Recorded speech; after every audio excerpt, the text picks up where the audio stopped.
Welcome everybody to the Central Region RAC. It is Tuesday, July 26th at 6:25 p.m. Sorry for the delayed begin time. We've had some technical difficulties. This meeting is being held in person in Springville, and it's kind of being streamed online. This is a public forum allowing everybody to express their opinions on the proposals, management of wildlife in our state.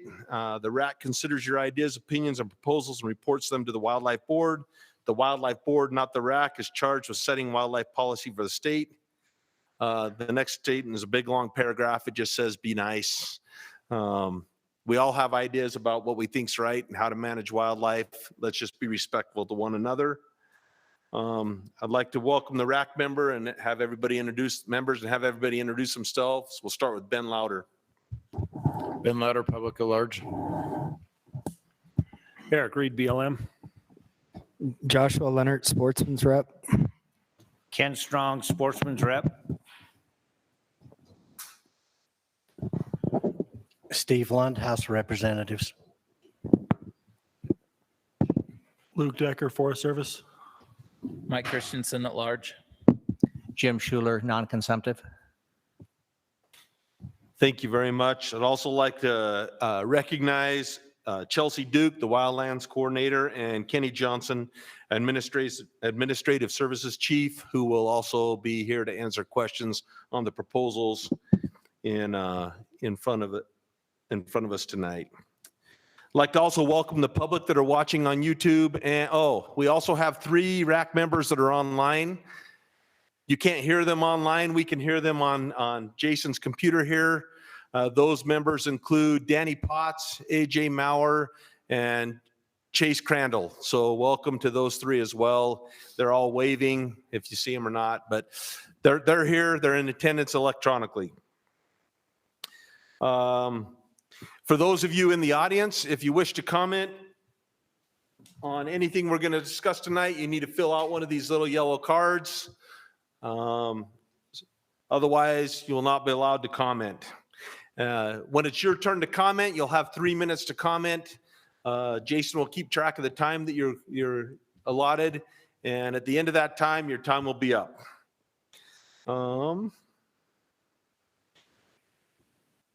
We are not going to hear the presentations tonight. Those were available online several weeks ago. Everybody should have had time, and hopefully all the RAC members have viewed all of those presentations and we're familiar with what we're going to discuss.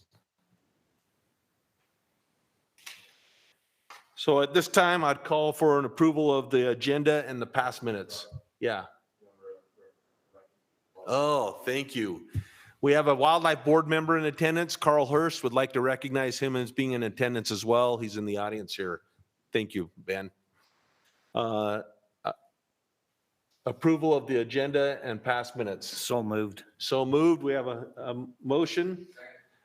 A motion by Ken and a second by Jim Schuler to approve the agenda and the past minutes. All in favor? Show by the hand.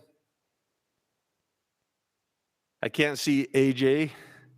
They have their hands raised. I see the 2 have their hands up. Yeah. Thank you. I saw you, Danny. Excellent. Okay, excellent. It's my turn to give a brief update from the last board meeting. There was a motion to allow this is on the turkey recommendations, to allow 1 either sex tag for fall hunts and remove public lands from the fall hunts and set the maximum cap at 25% less than the amount sold here for each region. And that motion passed unanimously. There was a motion to recommend to the legislature that we approve the list of hunts as presented, and that we recommend that the legislature put forth a relatively significant state tax before the list can be implemented, and they could be hunted as a way to incentivize through this tax, or for the industry to go to Pittman-Robertson. If the tax is not implemented, there can be no hunting with air guns. And that motion also passed unanimously. There was a motion to approve the remaining recommendations on turkeys as presented. That passed unanimously. There was a motion to approve the Parker Mountain Sage Grouse Hunt as presented. That motion passed unanimously. There was a motion to remove the section of the rule requiring the loss of preference points from Rule R657-43. That passed unanimously. There was a motion to approve the landowner permit rule amendments as revised and presented to the Wildlife Board and allow the division, the LOA committee, and landowner association bring back any recommended changes to the August, September RAC and board meetings. If no changes were brought back, then the rule would stand as presented. That motion passed 5-1. And then there was a motion to ask the division to look into a youth-only dedicated hunter program for youth ages 12 to 17 that would allow yearly participation with a harvest restriction of 2 deer in 3-year period. And that was to be placed on the action log, and that was passed unanimously. Any questions about the Wildlife Board meeting? Okay, I'll turn the time over to Jason for an update, a regional update. All right, thanks, Brock. Let me get this shared.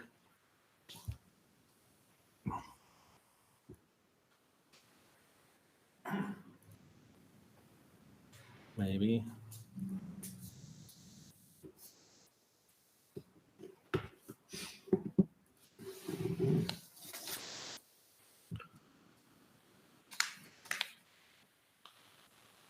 There we go.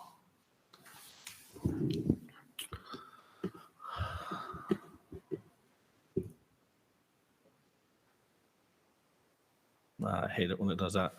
All right, I'll just go ahead and go through this. I don't think that's going to advance. Let me get out of there. And there we go. All right, well, I appreciate the opportunity to share some of the things that we have going on in the region. I'll start with our wildlife section. Right now, we have elk classifications are beginning. We usually, every other year, we switch between the Wasatch unit and the Manti unit and put a lot of effort into one or both of those. This year, we're putting a lot of effort into the Manti unit to get some numbers on the elk up there. They're actually up there right now through Wednesday. They'll be camping out, getting morning and evening counts. I know when I spoke with Wes earlier today, he'd love to take anybody on the rack out. If you'd like to go up there, I know Steve would like to go up there as well. So we're excited about that, and we've arranged for you to go whenever. He was supposed to be up there tonight, but yeah, we appreciate him being here with us. So we've had quite a few nuisance calls up to this point this summer. Quite a few cougar sightings down in the valleys of Salt Lake and here in Utah County, a couple of moose, a couple bear here and there. So our staff are really busy responding to those. It's really interesting. I can't remember if I've mentioned this before, but it feels like everybody has a camera on their house anymore, whether a Ring camera or whatever they might have on their doorbell, their backyard. And so we get a lot of reports of seeing these wildlife that we don't know if they were there years ago or if this is all new, but people are starting to see them. So we respond to those as quickly as we can. Sometimes it's just a picture from 6 hours ago, so it's hard to respond and find that animal, but they're doing their best to get on top of those and make sure that there's no public safety issues associated with those. We do have a few changes in staff. We've got a few people throughout the region that have changed, so this will be a common theme through each of my reports in each section. Rusty Robinson was our wildlife manager. He promoted to our Salt Lake office as a once-in-a-lifetime coordinator. So we're excited for him. We're sad to see him go from the region. We're in the process of getting that person getting Rusty replaced through the hiring process. Hopefully we'll have somebody by our next meeting. In the meantime, Dale Lichty is our acting wildlife manager. Dale's been with the agency for nearly 30 years, maybe at 30 years, and has a lot of experience in wildlife. So we're glad that he was willing to accept that role.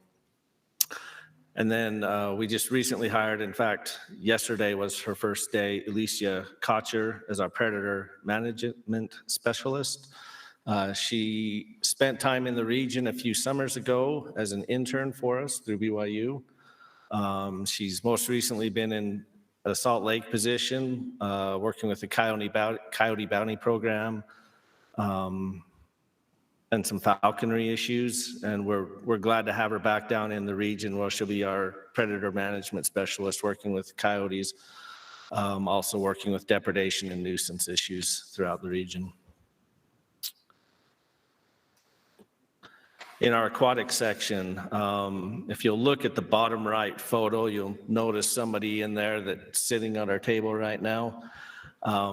Every summer, we have quite a few ponds and lakes on the Manti Mountains that we go and stock. And they're somewhat remote. Many of the access into those is by ATVs, four-wheelers, OHVs. So getting fish in there, you can see in that other photo, we've got ATVs with coolers.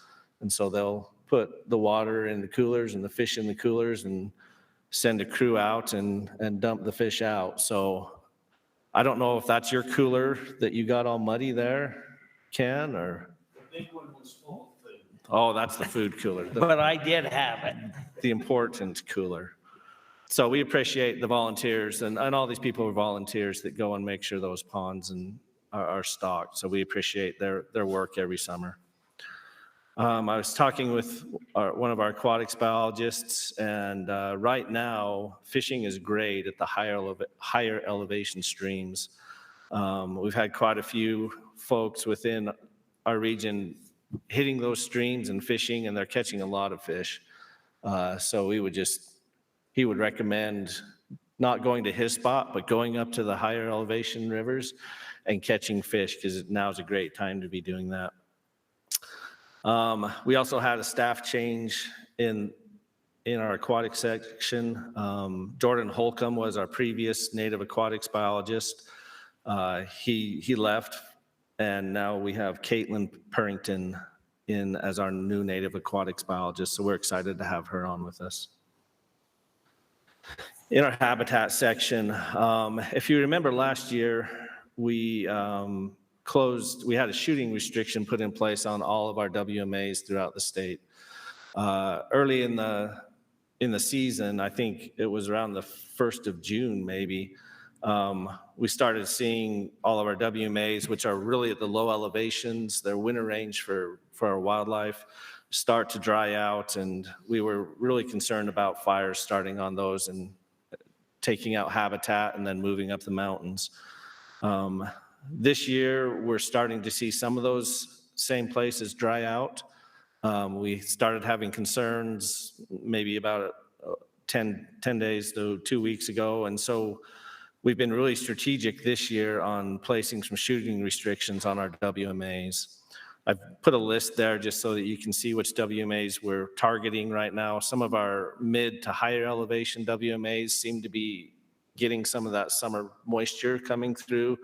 They seem to be tolerating it pretty well, and we're excited for that. But some of these other areas, I don't know if you've seen our Santaquin WMA. It's right along I-15 south of Santaquin. And about 2 weeks ago, a fire started from a car, they assume, and started that fire there and burned a portion of the north or the center portion of that WMA. So it's ripe and out there. We do see some of the target shooting on those WMAs as starting fires. So we're trying to be preemptive on those. We also had some staff changes in our habitat section. Roy Marchant retired last 2 weeks ago, I guess. He had 30 plus years with us. He was formerly in law enforcement and the habitat section, and put in a great career. His knowledge is going to be greatly missed, and we're happy for his retirement, though. And then we had Shane Hill was our former impact analysis biologist. He transferred, chose to go up to the northern region and fill the habitat biologist position there. Josie Siemens is our new impact analysis biologist, and he's been with the agency for probably nearly 10 years in a lot of different roles, especially in our wildlife section. So we're glad to have him on with us there. Our outreach section, I asked our dedicated hunter coordinator today, like, what's the message that I need to send? And he said, don't procrastinate. So if you're a dedicated hunter and you need to get your hours in, don't procrastinate. Now is a great time to go and get your hours put in. We've got a lot of service projects on the website. When I looked today, we had, I think, 63 statewide, and about 20 of those were in the central region. So if you have that opportunity or need to get your hours in, go get that done. We do have an upland game hunting seminar scheduled for August 26th. That'll be here in our Springville office. That'll be put on by Derek Murdoch, who's our dedicated hunter coordinator and an avid waterfowl hunter and upland game, as well as Jason Robinson, who's our former upland game coordinator. So that'll be a great seminar if you're looking to get some tips on hunting upland game. Another item in our outreach section I thought I'd share is Tibble Fork and Silver Lake Flat. Starting August 1st and going through mid to late September, they'll have the road from the Granite Flat campground up to Silver Lake Flat closed. So it'll be closed for roughly 45 days. They're putting fiber optic and cell towers up at the Silver Lake, so that whole entire area will be covered for cell phone. You'll still be able to access Tibble Fork and the campground there and Mineral Basin, but you won't be able to get to the Silver Lake Flat Reservoir. We'll be working in our wildlife section to try to target some of those hunters that might have a permit up there, just to make sure they have an understanding of what's going on up there and some expectations on that road closure. Yeah. Do you see that impacting mountain goat hunters much up on those units? I think it will be impacting, if I remember what Rusty said, maybe some scouting, but I can't remember the dates for the mountain goat hunt. We had a similar concern, but I think it was, if I remember right, mostly scouting dates, but not the actual hunting. Okay, thanks. In our law enforcement section, on July 2nd, they enforced an administrative checkpoint at Strawberry Reservoir. They checked nearly 400 vehicles, trucks and cars coming through, 31 OHVs, 113 boats, and were able to contact nearly 1,000 people on that day. They issued 34 separate citations or violations. They ranged from unlawful take, registration of vehicles, fishing violations, AIS rule violations, fishing without a license. And then also in these situations, they're not just looking for wildlife violations, but they also come across drugs and open container and DUI. And so they also address those issues as they come up as well. So it's something that they try to do annually, maybe even a couple times a year, just as a reminder, protect the resource and make sure that we try to keep people in compliance. I think, Brock, that is all I have, unless there's any questions from the RAC. Thank you, Jason. Questions for Jason? Go ahead, Ken. It's not really a question, but if somebody wants to have some fun catching fish, you're missing out on the upper part of the Manti on the west side that the central region has. There's fish up there that'll go 4 and 5 pounds in those little teeny lakes that aren't much bigger than this room. And those that they do stock, they grow fast and they're fun to catch. It's a lot cooler up there, but take a rain suit. I was gonna say that I'm from Manti. Let me remind the audience about the nice comments. I live in Manti, Ken, so I appreciate your advice, and it's accurate. Brock, one quick thing. Last weekend, they announced that we have an algae bloom at Payson Lakes as well. So that may affect some of the fishing in the region. Thanks, I hadn't heard that. I'll make sure to get that posted and get some more information on that. Thanks, Luke. Excellent. Any other questions for Jason?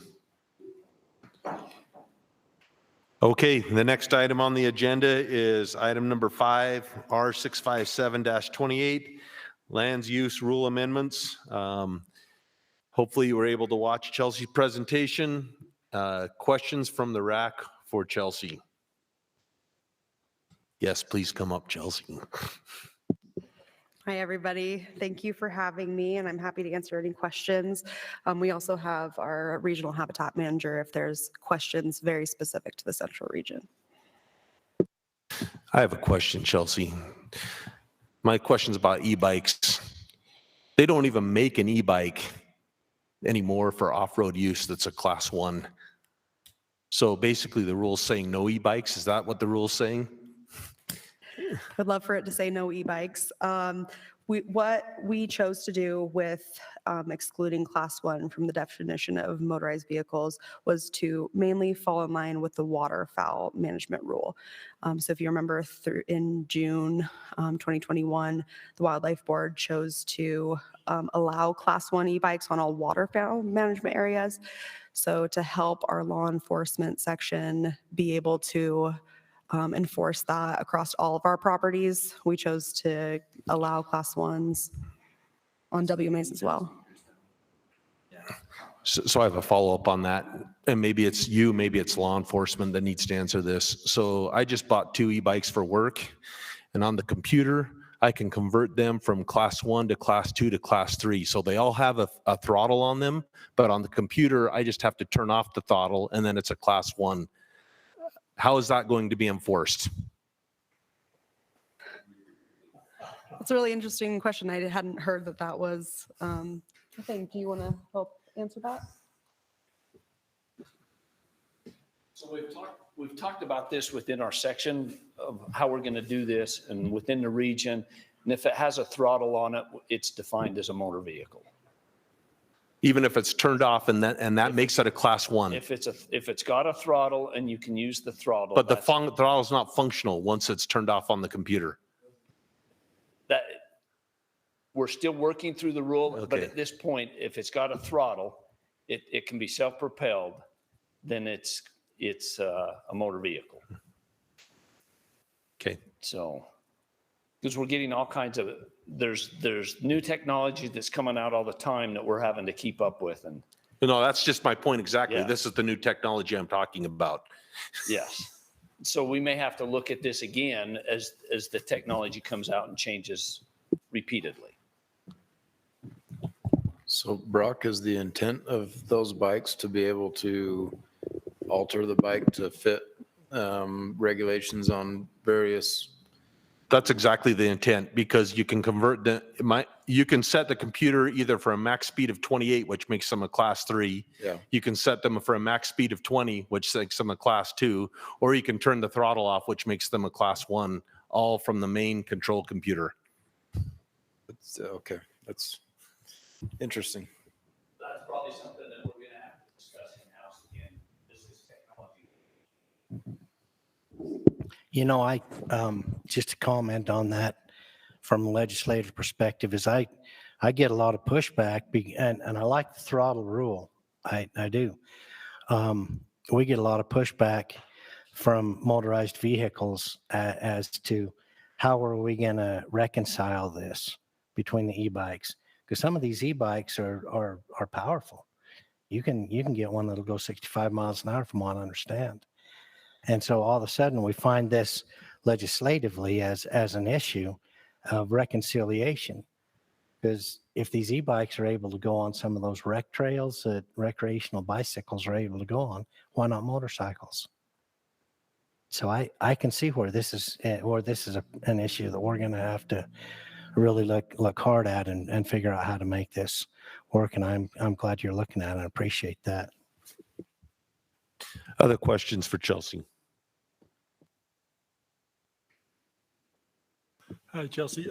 Question, how much thought, was there any thought put into, say, the WMAs that border federal land? So our rules consider all e-bikes as motorized right now until we specifically designate trails that can handle those.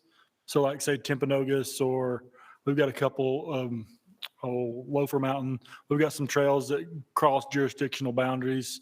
Was there any consideration in the rule for those areas that meet Forest Service or BLM or Park Service lands that may not recognize e-bikes as any class is acceptable? I'm going to let Mark go ahead and answer that. That's the way I want to, that's what I want to do. Is e-bikes are e-bikes. But we can sign properties as no e-bikes. That's what we're doing on Timpanogos. And we can do that on Loafer as well if we need to. I don't really know if that's a real problem there yet, but yeah. So I think that's kind of the rule to kind of go with the waterfowl management areas. It's going to be the same, but we can sign properties differently. So however they're signed, that's how we enforce it. So.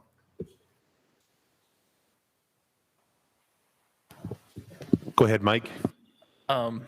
So in the email that I sent you, are you open to adding guides and outfitters designated specifically in your special uses section, where they call out, grazers or, mining or those kind of, uses? Is that a palatable thing for the division to have in that section?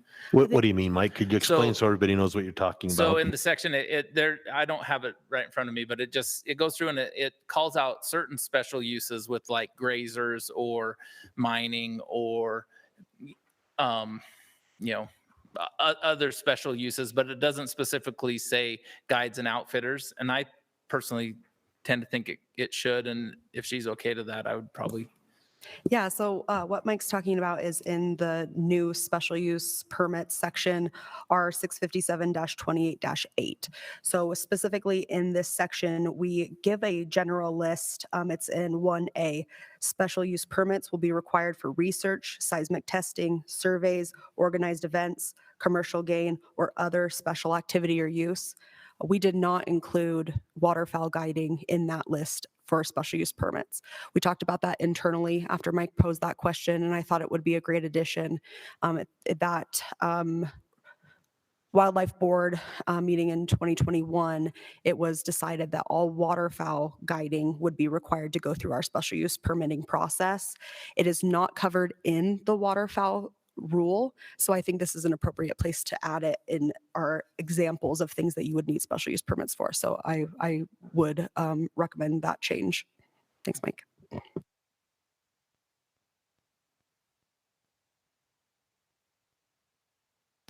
Other questions from the RAC?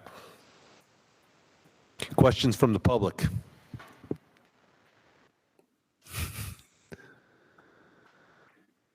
Okay, I'll turn it over to Jason to hear comments that we received online.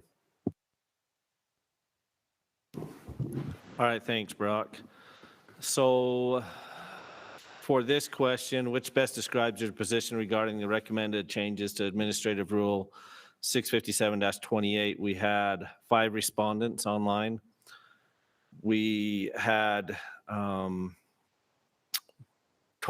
strongly agreed, or 1 respondent, 20% somewhat agreed, 40% were neither agree nor disagree, and then 1 strongly disagreed.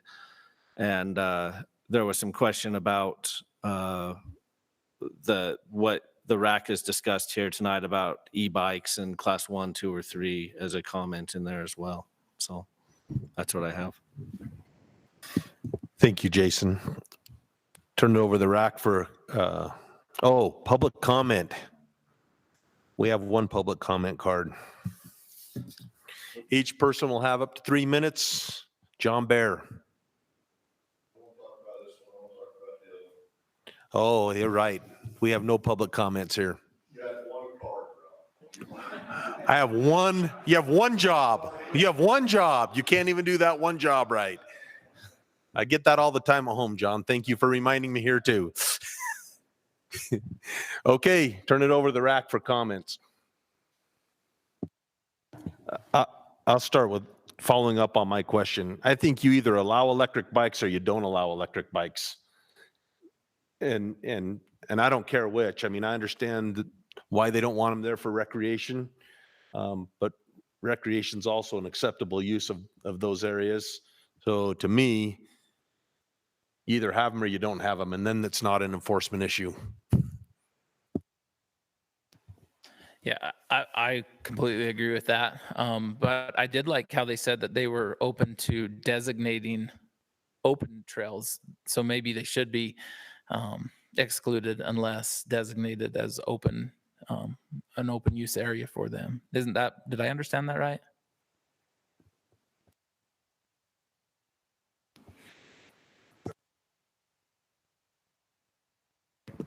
Any of our roads and where motorized vehicles are allowed, that's fine. E-bikes primarily prohibited from single track trails where mountain bikes and hikers are and trail runners are using it. So that's like a motorcycle on a pedestrian trail. That's kind of where we draw the line. So we're kind of trying to make those designations on some of these properties, but anything that's open to motorized is open to e-bikes.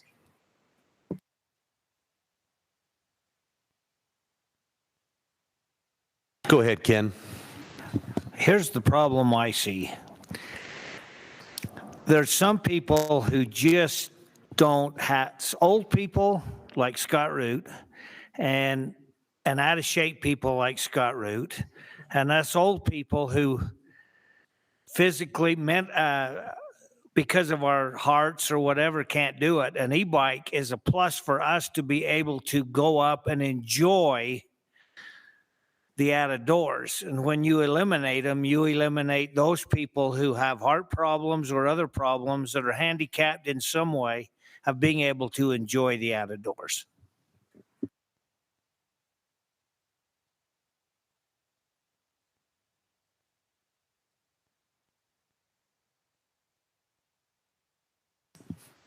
Go ahead, Mike. Well, I personally like the rule as they've written it. I would just add in that one section under 1A to just add the words guides and outfitters to include that verbiage, and then the rule can dictate what that means therein. So,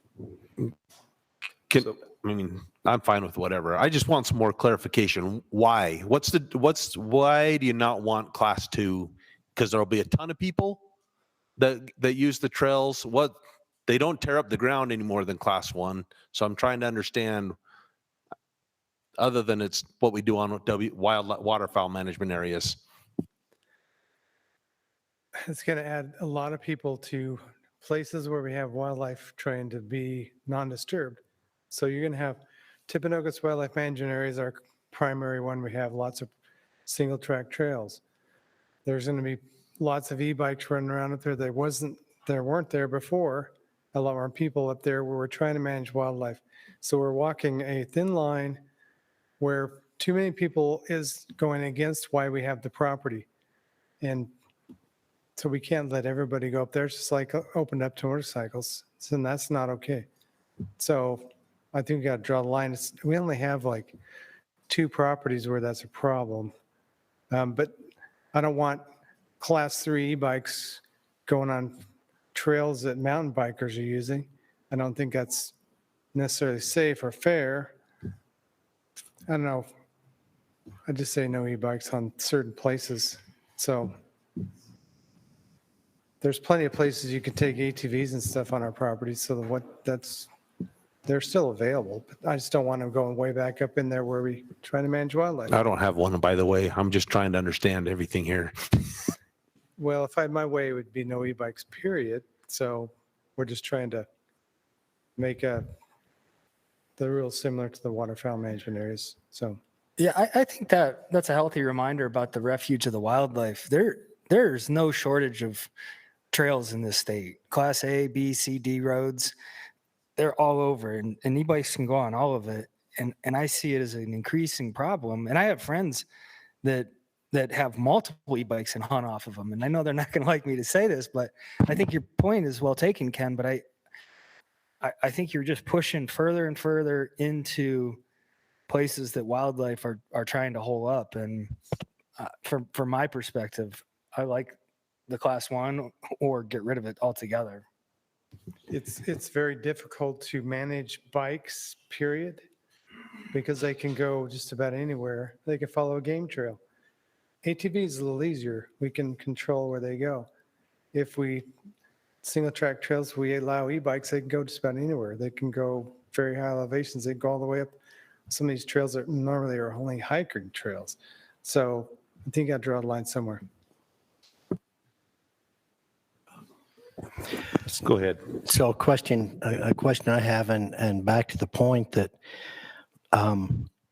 is there a demographic that we are excluding, i.e. those with heart problems, that otherwise, if they had an e-bike, they could actually access some of these areas? We have to keep in mind that they are taxpayers as well. And so how do we handle that particular demographic without being discriminatory?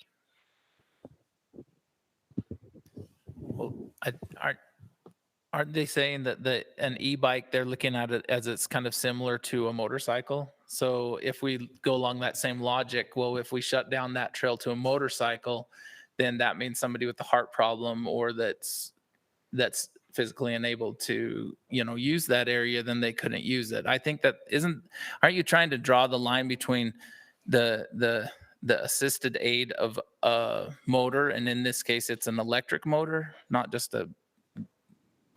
Yeah, that's exactly right. And we were very careful in that definition of motorized vehicles to not include powered wheelchairs or, assistance vehicles that are used by folks with disabilities. So, and I again want to point back to that this is on non-roads. So we're talking, you can still take your e-bikes, you can still take wherever you can take your truck or your motorcycle. We're specifically talking about areas that are single trail.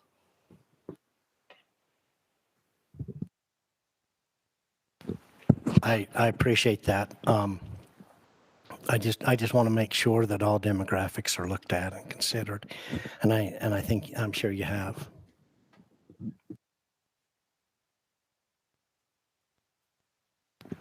Any other discussion? I think there's a lot of value to the comment that I heard regarding they're trying to limit the number of people in these areas where the purpose of the property is for wildlife refuge, right? Typically wildlife winter range. I think we need to keep that at the forefront of our conversation, that's the purpose, is to allow these properties to provide for those animals. And I think that's where I can get behind the restrictions on the e-bikes, is to make sure we're benefiting our wildlife as much as possible.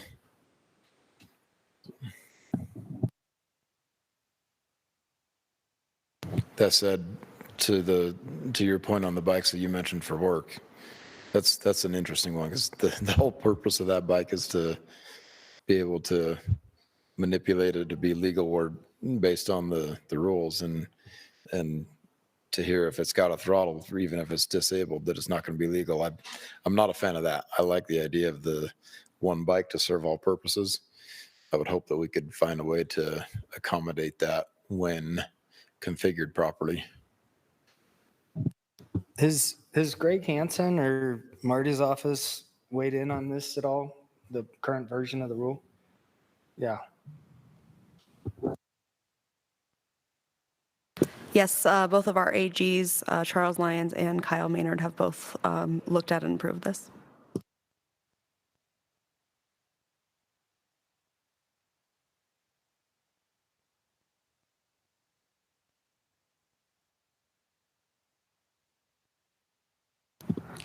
Any other discussion? I mean, I'd just as soon make a motion to accept it as is, with the exception of the thing that Mike pointed out about the guides and outfitters, to add that in that designation in that one section. So I have a follow-up question on that. Mike, you mentioned guides and outfitters, but then I think you mentioned waterfowl guides. So can we clarify what we're talking about there? Well, I just think it should be guides and outfitters, because then that gives the leeway down the road to, if the division wants to, assess any kind of a fee to somebody that's commercially hunting, WMAs that aren't waterfowl management areas. Yeah, I think I'm with you on that, Mike. Yeah. So, yeah. So we have a motion on the table to accept as presented with the exception of the addition of having guides and outfitters added to the list. Yeah, I Uh, second that. This is Dan.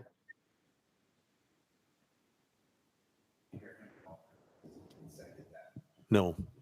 Dan seconds. Oh, Danny Potts seconded the motion. Any discussion on the motion?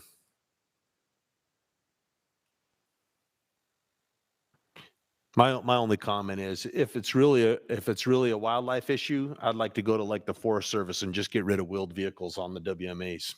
So we're treating everybody the same. But Well, is that something that can be discussed in this, if that's the way you? I think feel? we can discuss it if you want. I mean, I had the same thought as, Ben was talking about, escapement for wildlife. I kind of felt like, well, if we're trying to keep people off, then maybe, I know one of the problems on the TIMP WMA is illegal trails and by mountain bikers. So am I wrong with that? I agree with you. And I'm telling you, I think that you can go a lot more places on a full pedal bike that weighs 20 pounds than you can go on an e-bike that weighs 90 pounds. They're just not maneuverable. So you're right about the user-created trails. Past 10 years, almost 50 miles of user-created trails on the TIMP WMA. We've been working with the Utah Valley Trails Alliance for the past 5 years. Come up with a approved trail system. We've got that number down to 17 that we've signed and approved and we do work on. And all the mountain bike high school teams are helping maintain the trails, and they have a special use permit every year they have to sign to use it for practice. And they help by improving trails and doing some work up there on those trails. So we call that a win. The more kids we can educate on the proper trail use, eventually that's going to pay dividends. And I don't think we can stop all the mountain bike traffic. It's impossible. We don't have the law enforcement capability, and we'd piss off a lot of people if we tried. But if we can kind of channel that to those trails we can live with and still have wildlife places that they won't be disturbed, I think we're doing okay. And we're seasonally close those trails on most of the property during the winter. So I think that works out okay for us. That's kind of the way I think we were going to go. So that official trail system is now on Trail Forks and some of those other, and on Onyx. So hopefully we can, let people know where they should be and keep those illegal trails to a minimum. So.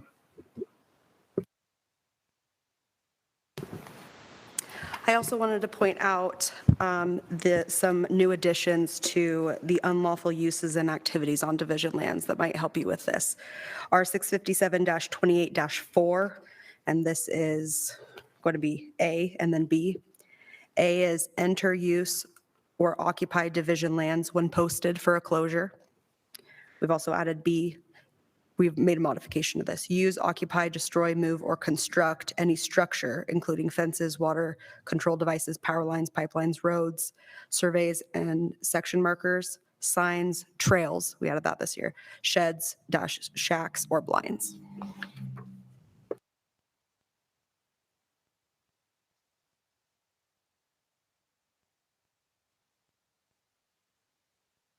we have a motion on the table. Any more discussion? Can I clarify just really quickly? So the waterfowl discussion, is it only waterfowl or is it all guides and outfitters? All guides and Okay, outfitters. perfect. Thank you.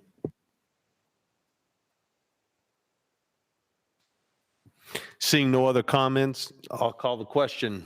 All those in favor of the motion as presented, which is approve as presented with the exception of the addition to requiring guides and outfitters to have a special use permit on WMAs. All those in favor? In favor, AJ. That's unanimous. Okay, next item on the agenda is item number 6, the proposed fee schedule change. Kenny Johnson's here representing the division. Any questions from the RAC for Kenny? Go ahead, Ben. Kenny, I got a few questions for you. Let's start with multi-season elk. So our current fee structure, multi-season elk is $150, which is 3 times the $50 for a 1 season.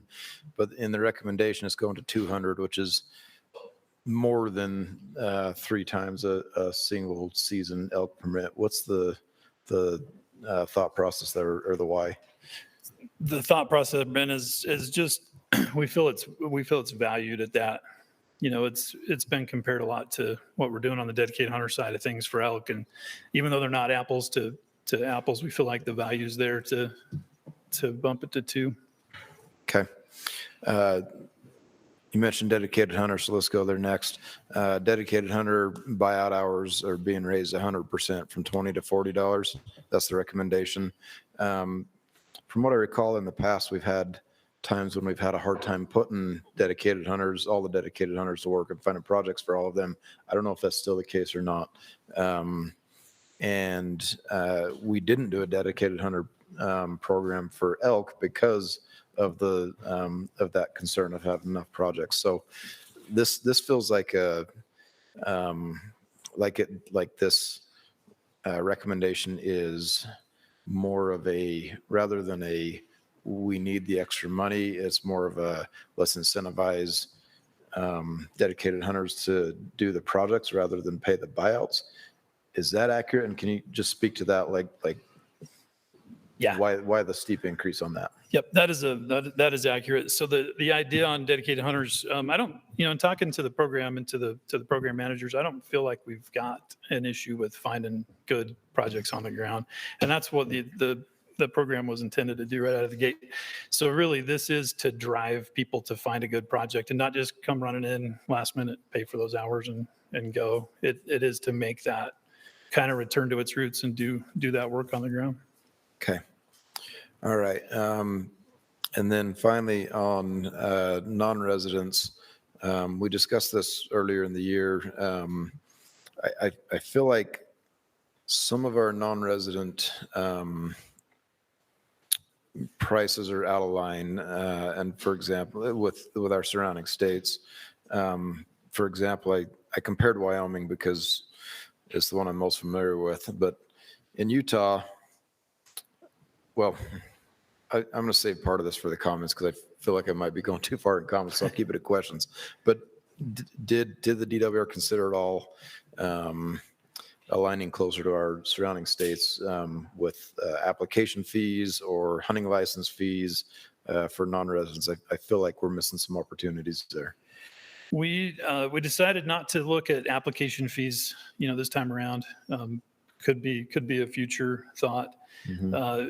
We did a pretty thorough analysis. So look at least all the Western states to try to compare. And it's difficult because it's not apples to apples anywhere. It's, they've all got different priorities, different funding models, different ratios of residents and non. And so we feel like this puts us kind of in the ballpark closer than it was for sure. We might not be there. Do you have a specific one you're thinking of with? I feel like our non-resident hunting license is pretty dang cheap. I mean, here's the numbers that I ran. If a non-resident applied for deer, elk, and antelope, that means they have to buy a hunting license, and then all the once in a lifetimes, which they can do here. It costs them $199 under this new fee structure. To apply for those same species minus the desert bighorn, because Wyoming doesn't have desert bighorn. So to apply for those same species minus that, to apply, buy the hunting license and get points, it'd be $924 for a Utah to go to Wyoming. That's we're talking 200 versus $924. That's a big difference. I don't know if Wyoming's the outlier here or if we're the outlier, but yeah, when it feels like we're really cheap for non-residents in the application, in the ability to apply. Yeah, and I get that. And I do think we're trying to find that balance of not scaring them away and keeping them attractive here. And I do think Wyoming may be one of those examples where the ratios are way different and their revenue models based on non-residents more so than Utah is. We definitely offer fewer non-resident tags, and so we just try to figure out where that balance is and not drive them away, but keep them interested and get them through the bonus point system. And that was the thought process there. Okay, thanks. First, we'll go to Ken and then we'll come to Mike. Yeah, Right after Kenny. Ken sends me his fishing spot. You talked about the hunting licenses going up, and I understand that, but you didn't mention anything about those that are the over 65 people that are getting a discount. Do they still get a discount, or do they go to the regular cost? Or So what we did, Ken, is we just moved them the same $6 as everybody else. So they're still whatever that difference was discounted from a full license. So they still Okay. do get the discount. Can you explain how you raised the fees, how you came to that, what the rationale behind that? Because it's very like here and there. It's a good question, Mike, because it does touch them all. I mean, there's 400-ish fees on there, and it almost touches all of them. So the thought was, and just so everybody kind of knows the process, the recent impetus definitely got us talking about it sooner with some of what we're seeing on the ground with inflation and things. But every year we look at revenue coming in and our expenses going out, and we try to balance that. And then we try to anticipate needs in the future. And so real recently, we've seen current expense and personnel expenses kind of just going crazy, and revenues starting to slow down just a little tiny bit. And so it's been interesting there. And that was kind of the impetus. So what we did to tackle it is it moves a little bit. And historically, we did talk to, was it 2019 session? We did an increase for non-residents, and so we took all of the fees in our schedule, and we did a kind of a 10% across the board as a place to start, and then fee by fee, we just kind of looked at which ones really move the needle without kind of crossing that balance of driving families and people away. And still bringing in enough revenue to cover costs. And so it was a long, drawn out process with a lot of people in the office kind of looking at projecting revenue and basing it on historical, participation. And that's kind of where we started from. Okay. 'Cause, yeah, as I broke down the numbers, it didn't have, it didn't have a basis behind it. It felt like it was, my mom always use the term willy-nilly, and that's what it felt like.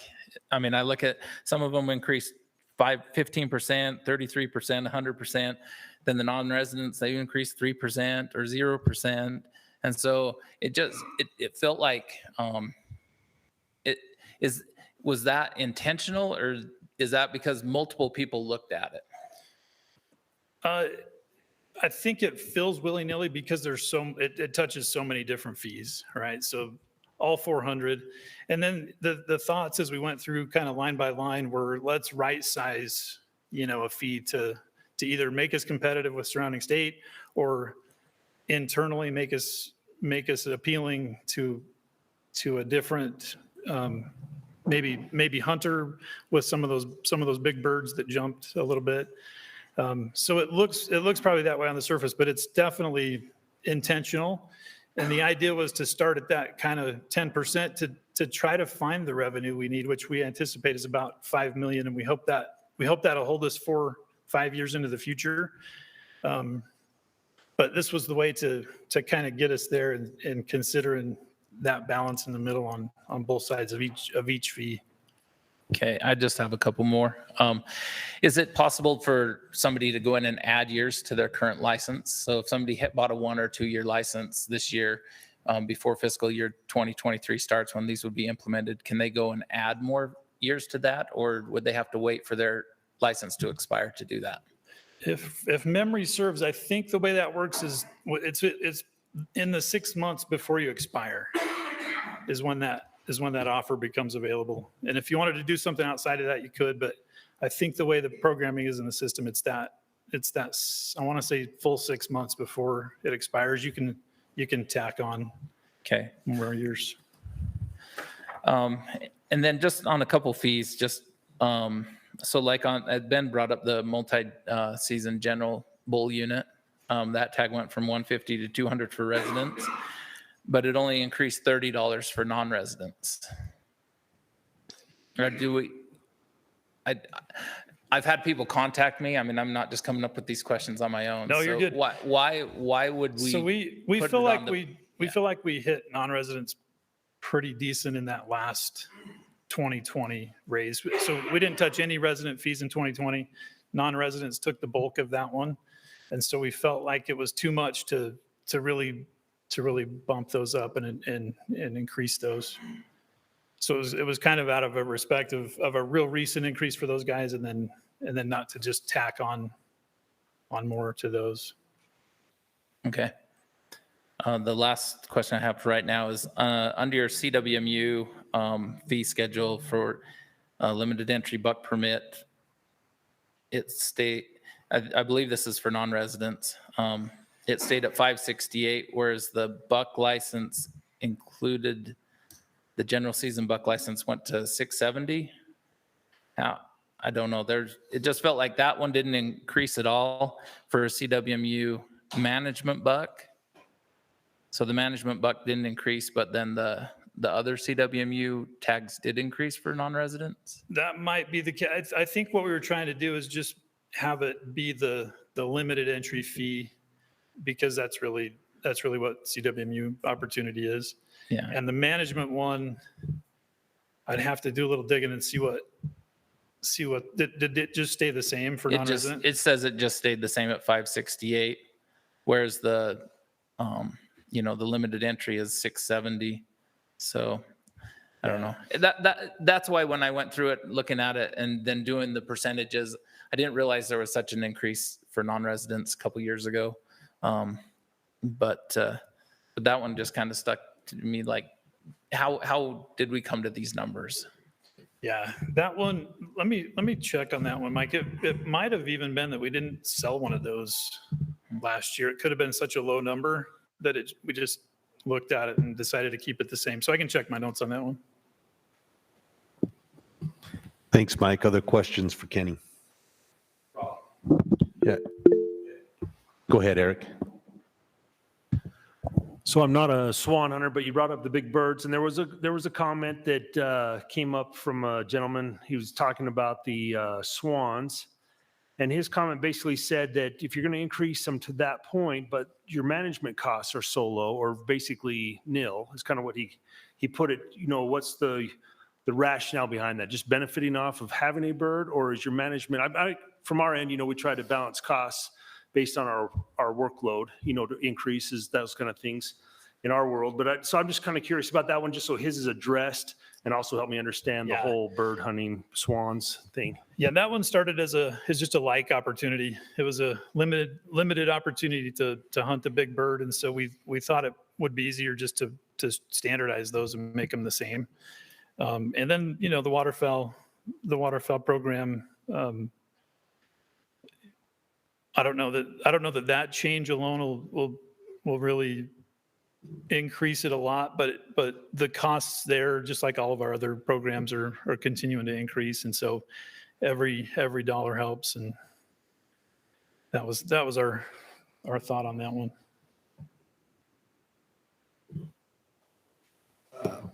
I've got a couple questions. So did you do the math, like with these increases, how much revenue will this generate next year versus 5 years from now?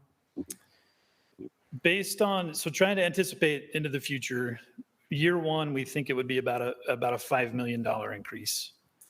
And, you know, when we did this years ago, 2013 and 14, again, we were trying to anticipate needs on the ground, and that last wave pushed us, you know, nearly, by the time this would become implemented next summer, it would be almost 10 years. And so we were really fortunate to have everything trending in the right direction. Yeah. Participation and sales and all of those things. Revenue was good. And it looks like as that maybe starts to slow a little bit, that was more the impetus for that. Yeah, I mean, the cost of everything's gone up. So, I mean, some of these are, to me, a no-brainer, but obviously the public comment didn't necessarily reflect that. I guess, you know, thinking ahead, though, has there been a budgetary shortfall prior to this, or you're just doing these raises now in anticipation of we're going to come in short next year? Not a shortfall, no. So Okay. anticipating what the market's going to do is hard, and Yeah. obviously nobody knows that. But just seeing where we're at now with some of the, you know, some of the consumer price index data, some of the stats we're seeing, it's just to prepare for more of that long term, you know, as we see personnel and current expense Yeah. increases. So Another question. Resident doe pronghorn and resident cow elk are the same price, like $40, I think. But doe deer is only 33. And it seems to me like a doe pronghorn and a doe deer should be the same, not a doe pronghorn and a doe elk. Because if you're doing dollars to pounds on the hoof, I don't know why the pronghorn got placed in the elk category and not the deer category. I think it was more based on the two doe opportunity. I'd have to look at that fee specifically, but I think that was more the idea behind it, was the two doe pronghorn and being comparable that way. Okay. We got a comment from the public that said the multi-season elk is being raised to $200, but if you do the math, it would be $168. So why, for the 3 tags, if you just buy 3 tags, it would equal 168, but you guys did the 200. So can you speak to that one? Run that one by me one more time. So is that the non-resident one? No, resident multi-season elk, if you buy 3 individual tags, which you can't do, but if you did, it would equal $168, but your increased fee is $200. So why $200 and not $168? Oh, okay. So kind of the same question Ben asked a little bit earlier. Yeah, it's just, we based it on kind of the demand. It's a good opportunity that obviously is attractive to people. And we felt the value was there to go a little more on that one. Okay. I have, I guess just 2 more comments. One is the dedicated hunter $40 fee is pretty problematic for me. And I've been in the dedicated hunter program 4 or 5 times now. The projects sometimes are easy to find and sometimes they're very hard to find. And I'm in a position now where I get invited to go on deer captures and do cool stuff.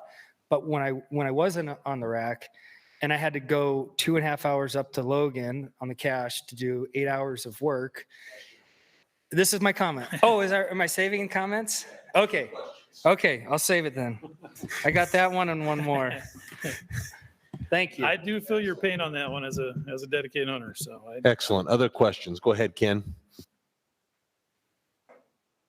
You mentioned in your comment, if I heard it right, that the sportsmen, the hunters and the fishermen pay for the fees for the fish and game, basically.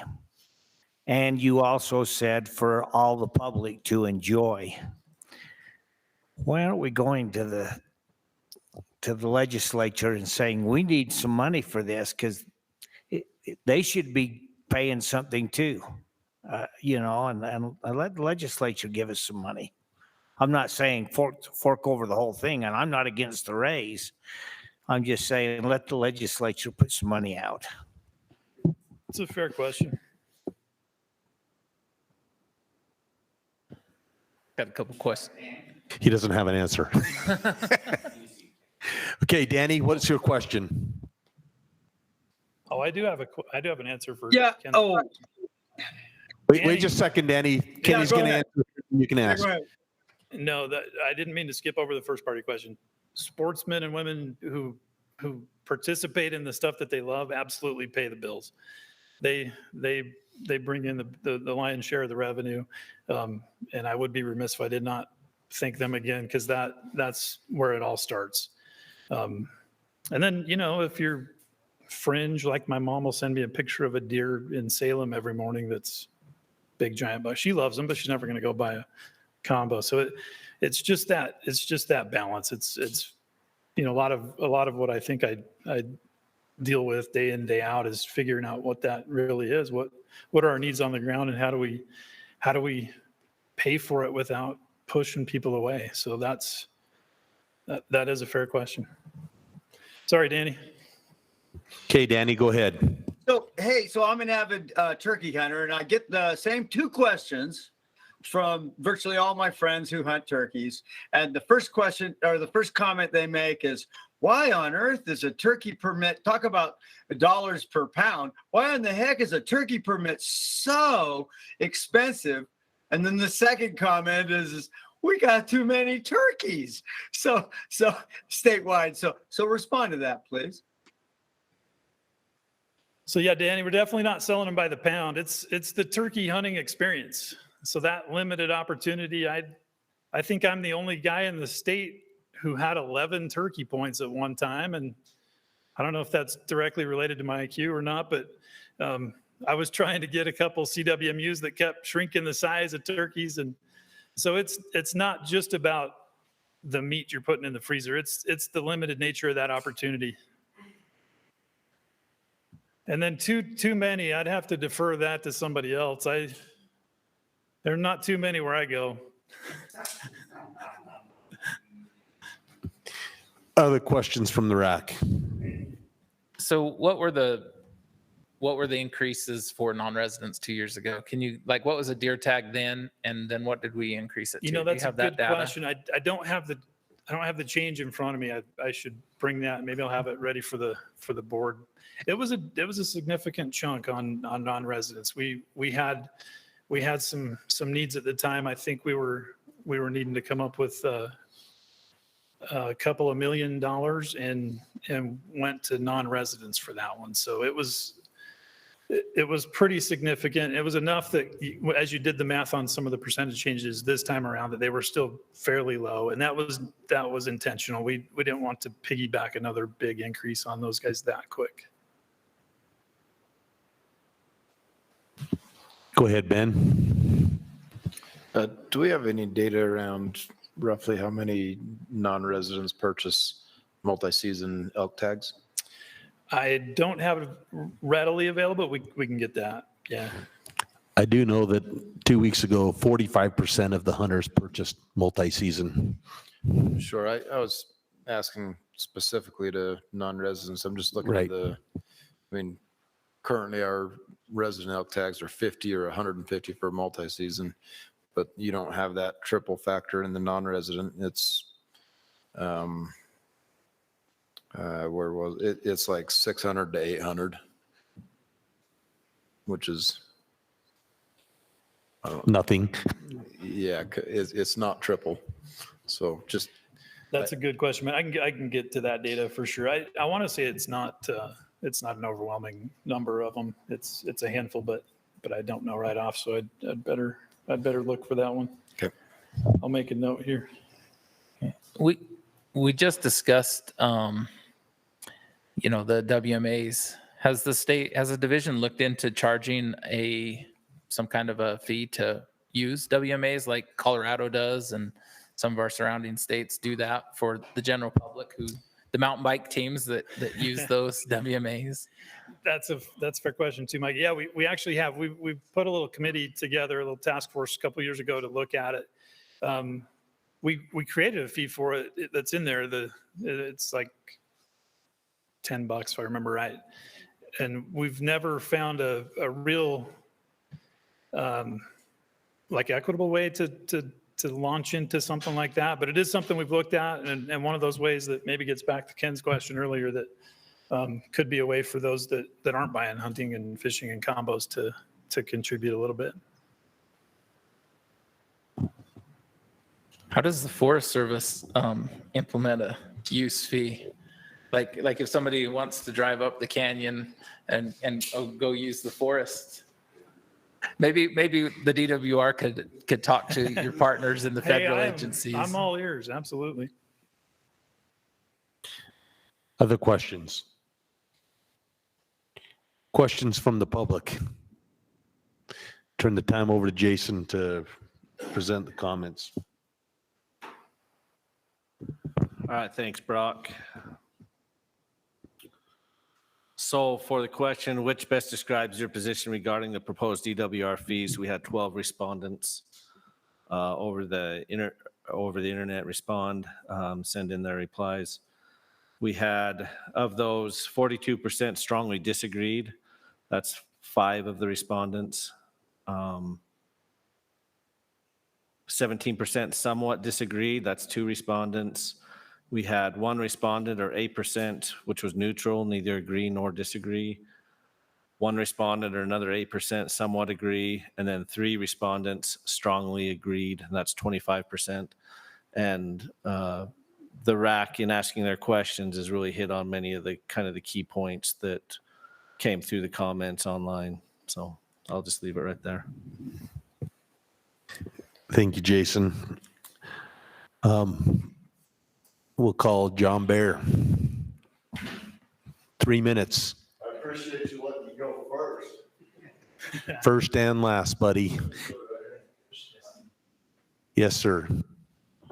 John Bear, I'm here representing SFW. Nobody likes to raise fees. Nobody loves to have these conversations, but it's necessary. And as much as we don't like it, you know, like it's been said, sportsmen pay the bill. And so we got to keep our wildlife funded. We got to do it. So we support it. But I do have to represent my dad on one thing here. $200 for a multi-season elk permit's too much. So 160, 170 bucks is a lot more doable than $200. And I really don't want to have that conversation with him. So if you could help me out there, I would appreciate it. And I think it's only fair that anybody that has ever served on a RAC or a wildlife board gets grandfathered in. The day they serve, their permit fees are locked in from that day going forward. So Congress votes themselves raises all the time. I think it's totally fair that you guys do that for us. All in favor?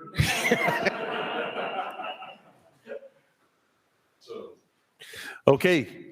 Discussion among the RAC. Go ahead, Ben. Yeah, so a few comments. And I'll bring up the one John just mentioned, multi-season elk. I feel like there's 2 fees in here that I've identified that are misaligned to the high side compared to everything else. Multi-season elk is one of them. I understand the reasoning.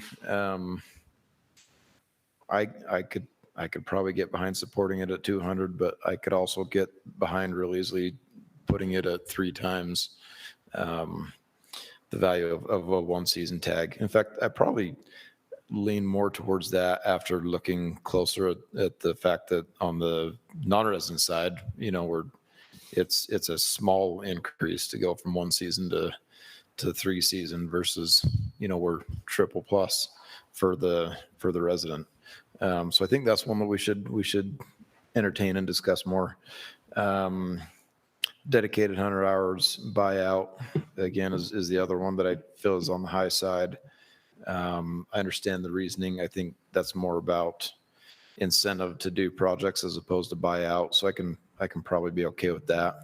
And then the third one is non-residents. I'm going to go with the non-resident hunting license on the low side. It's being increased from I think it was 72 to 79, if I remember right.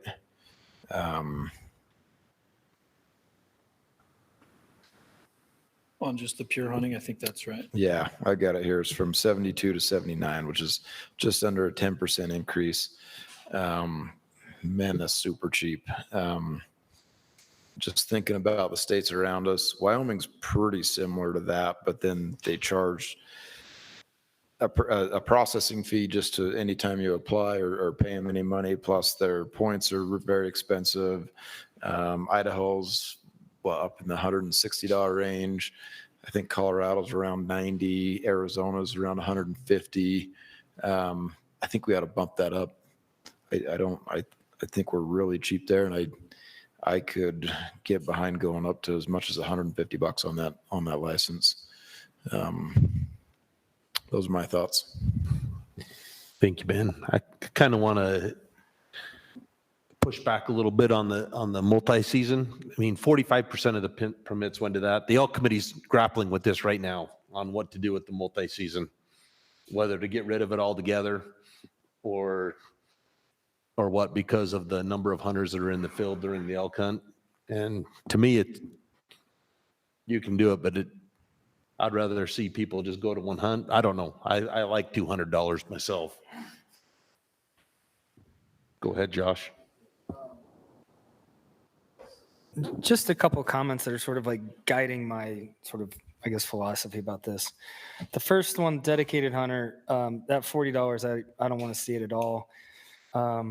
My first year, I'm going to tell the story really quickly. I had to find a project to get my tag, and it was 2.5 hours north, and I spent 8 hours, so it was a 13-hour day. I didn't get credit for the drive, and I got a speeding ticket in Manaway for the privilege of volunteering.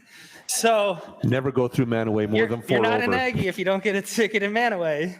So I had the privilege of donating $150 in 13 hours. And so I know, and I didn't even have a 5-year-old then that I'm trying to run around after now. And so getting 32 hours is difficult for me and for most of the people I know in the program. Doing the $40, I think it's insult on injury. Secondly, and I don't know, this might not be a popular idea, but I don't like to see non-resident hunters getting slammed with the cost.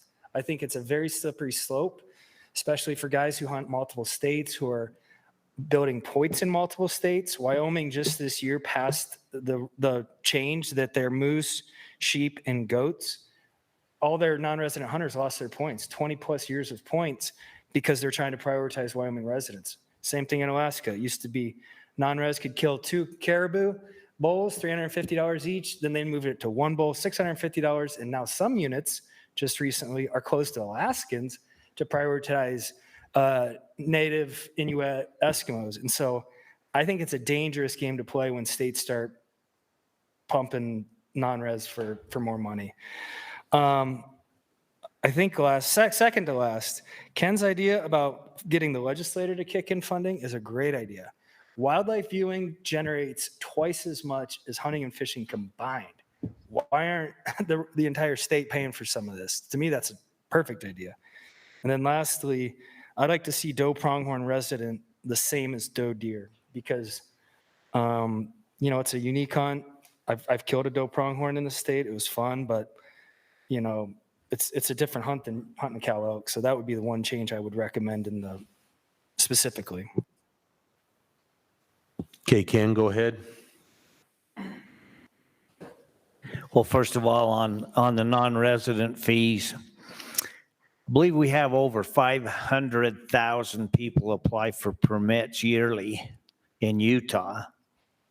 And a lot of the residents they're not able to hunt for 3 or 4 years in between permits. And as far as I'm concerned, the non-residents can pay for the privilege to hunt in Utah. And if they don't want to pay it, the residents could use the permits, because we really have a problem there. The other thing that I worry about is we got people in this state that fish 2, maybe 3 times a year. And the only reason they fish is they take their grandkids. So their grandkids get a chance to go fishing. and learn about fishing and get involved in fishing. And I wonder if we're not going to push some of those people, those older people, out of going and buying a permit because they're only going to use it 2 or 3 times as it is. And I know it's a small increase, but I still think about that. And, you know, in my case, with my health issues, this may be my last year involved in hunting and fishing. And so I look at that, and I'll still pay the fee if I can go, but I know there's people that won't because they only go 2 or 3 times a year. So I don't know if we've looked at that or not, but it bothers me. It bothers me that people could stop buying permits and then you're starting to lose money. Thank you, Ken. Danny, go ahead. Yeah, and I want to coattail. Thanks. Great job there. So I want to coattail that by just reading that very first comment that we got relative to this quickly. It says, I suggest leaving seniors 65 and above at the current rate. Their income is usually fixed. Mine certainly is. If you want them to continue to participate in hunting and fishing, don't increase their fees. I agree with Ken that it's only that narrow group of elderly that are stuck and are the only reason why their kids take up fishing. Because they're able to take them out and they're willing to do. So I just think that it might discourage is the word that I used, wasn't it, Ken? In the Utah Anglers meeting preceding this, where there was a 50-50 split pretty much between all of us there as to whether to, increase the elderly fees or not. And quite frankly, the split wasn't between older and younger people either. So, I would vote in favor of where we're going, even with that danger of losing some elderly. Okay, Mike. Thank you, Danny. I tend to echo the sentiment on the dedicated 100-hour buyout. Right now, there's 48 projects online, and 16 of them, 1/3 of them, are for special use or special abilities or donations. And that's the most projects I've seen online for quite a while. And I'm worried that the division hasn't shown the capability to provide that service for their constituency, the dedicated hunters, to accomplish that. I'd be in favor of like a $25 fee, raise it 25%. Going to $40, you're a person that has to buy it out. And many times the people that buy it out are either people that the money doesn't matter or they don't have the time. And that's so often is a young family. I mean, I've got sons in college. Finding 8 hours or by the time you drive somewhere, 12 hours to go do a project, and you've got to do 2 or 3 of those in a year, that's punitive in my opinion. I think the next thing I want to say is I think the division's really missing out. I know we're talking about the fee schedule, but this deals with the cost of a resident fishing license. We don't have a one-day license anymore. And I think that that's a real mistake because I work a lot with youth groups. And if I want to take a youth group that has 20 kids and none of them have ever fished in Utah, it's going to cost me, under this proposal, almost $400 for one day. So why doesn't the division have, if you are a first-time user, you can obtain a free fishing license for 1 day or 2 days, maybe 3 days. The division captures all of their information. Companies pay thousands of dollars to capture people's information depending on their industry.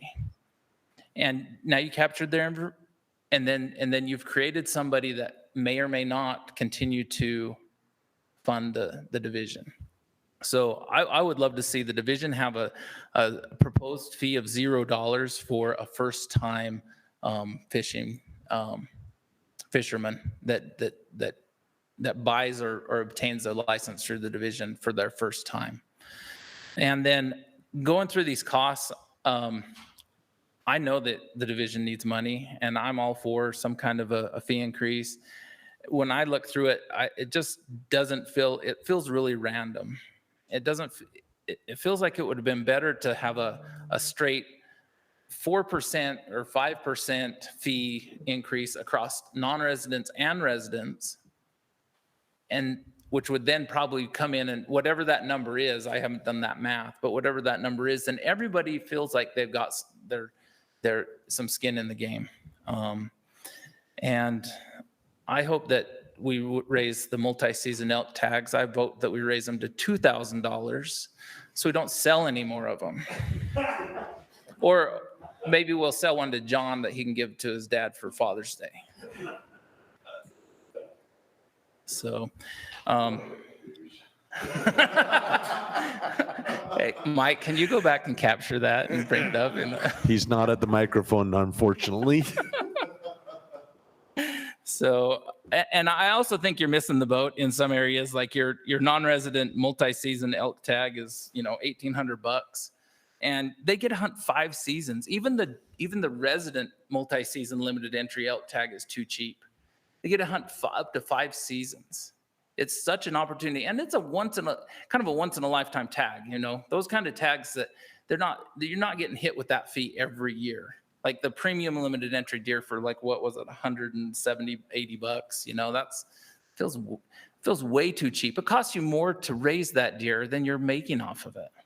Like I've sat in the elk committees with Ben, and where I remember they wrote on the whiteboard that it costs, and this was 10, 12 years ago, it cost $785 to raise a limited entry bull elk, is what they said. And we're not even coming close to that number with what we're selling those permits for. So, and I'm not saying we raise the resident permits to that, but I'm just saying that we're missing the boat in some of these areas. But there's no way I can vote for a $40 fee for the dedicated hunter, and I don't know that I'm smart enough to line item every, this fee needs to go up this much or that much. But I just feel like you get it to the legislature and they're going to tear it apart.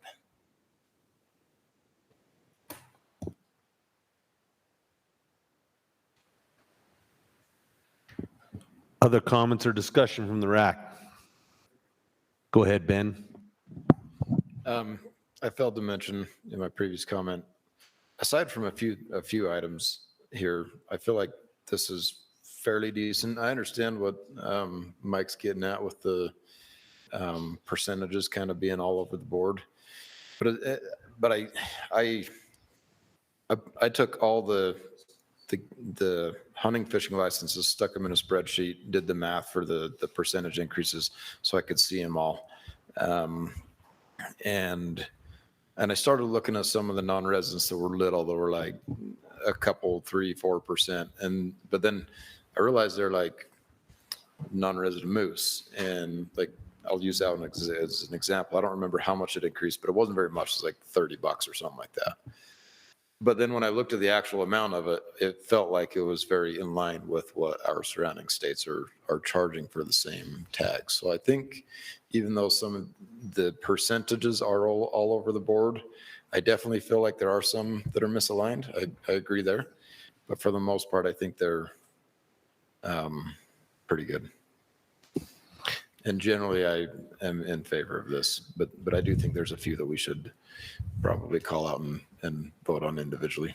So I generally agree with Ben. I mean, I look through these not as carefully as some of you, but there's a need. For most of these, we're talking a gallon of gas. I mean, that's to me pretty minuscule. I don't know why they're not asking for more, really, frankly. I mean, I don't know why you don't say we're going to raise a hunting license to $50 and not have to worry about it for a decade. But $6 is nothing. And I understand the senior concern, but again, $6 is nothing. I mean. Well, and to that point, the seniors are still getting a discount. Right. So I agree with you on that, Brock. I have a hard time maybe with the $40, but I don't have a hard time with the significant increase. So maybe a compromise is $30. Really, the program was set up to give hunters an opportunity to hunt multi-season and to get some service out of them in exchange for that. And so the primary goal is not for somebody that has a lot of money to buy themselves out of the program, whereas the guy that doesn't have a lot of money has to go and do the projects. The goal is to have people do the projects. And so I mean, I think $40 is a lot. I'd be okay with 40, but I'm okay with a compromise there as well. I agree with you, Mike. The more you make the multi-season, the better. Well, I disagree on that because well, no, let me say why. You mentioned that 45% of the elk tags, the any bull tags, went to multi-season. It brought in $1.6 million. So it is a significant amount of money that the division gets from that multi-season. Sure, but the bigger point is almost half of them are going multi-season, which means it's popular. People like it.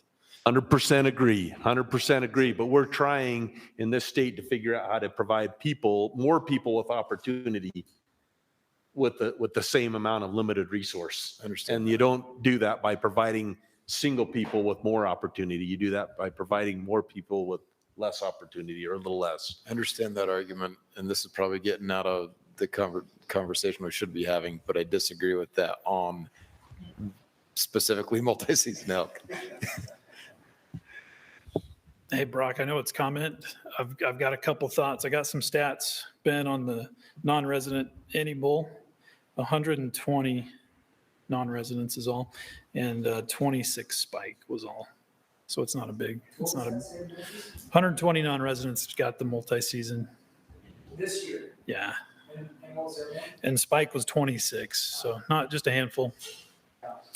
And then, is it okay, Mike brought up a good point on the free fishing day, and I know this is comment. Is it okay if so one of the things, Mike, we don't disagree. We want to get youth engaged, involved as early as we can and get them excited about fishing and wildlife in general. There are a couple things.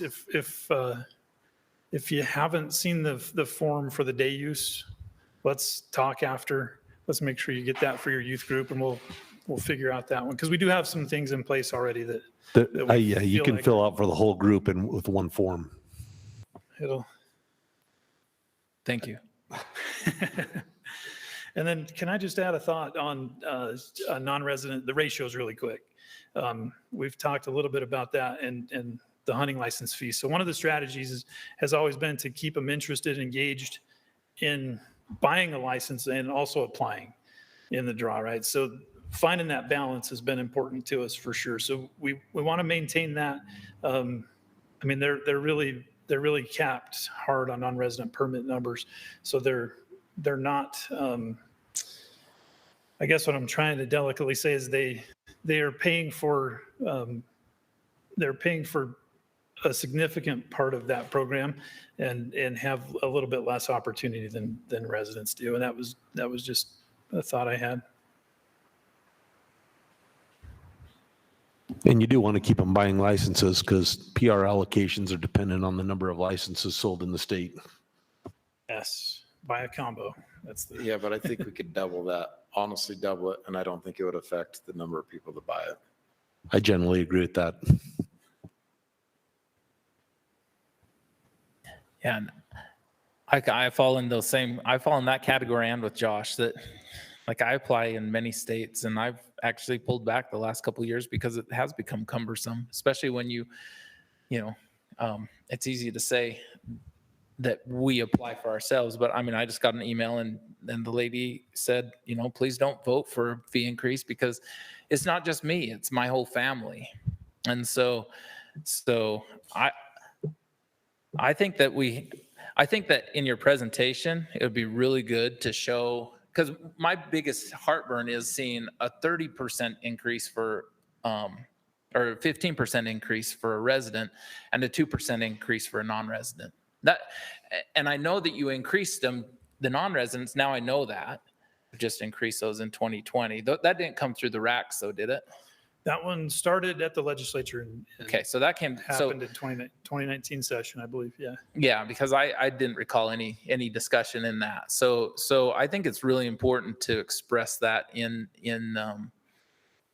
this, so people like me don't get too confused, which is really easy sometimes. You know, that's a great point because, you know, I guess from my perspective, I just figured most people saw it, knew about it, but yeah, maybe that time of year, it doesn't reach all the same ears. So that's a fair point. You know, Mike, to that point, I'm looking at the resident versus non-resident hunting license. Resident is going up 17.7%. The non-resident's going up 9.7%. I really think there's room to do something there. And it was probably closer to 10 the last time, so a couple years ago. Yeah, but a couple of years ago it was $65, which is just dirt cheap.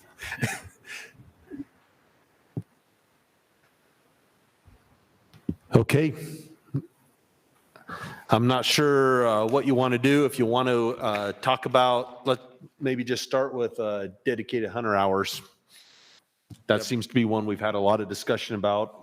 I'm Rock, personally in favor, but it seems like several of you are not. Yeah, I think we ought to line item a few of the, I think we ought to cherry pick the items we want to discuss individually and then look for. So that's why I pulled up dedicated hunter hours. Several of you have commented.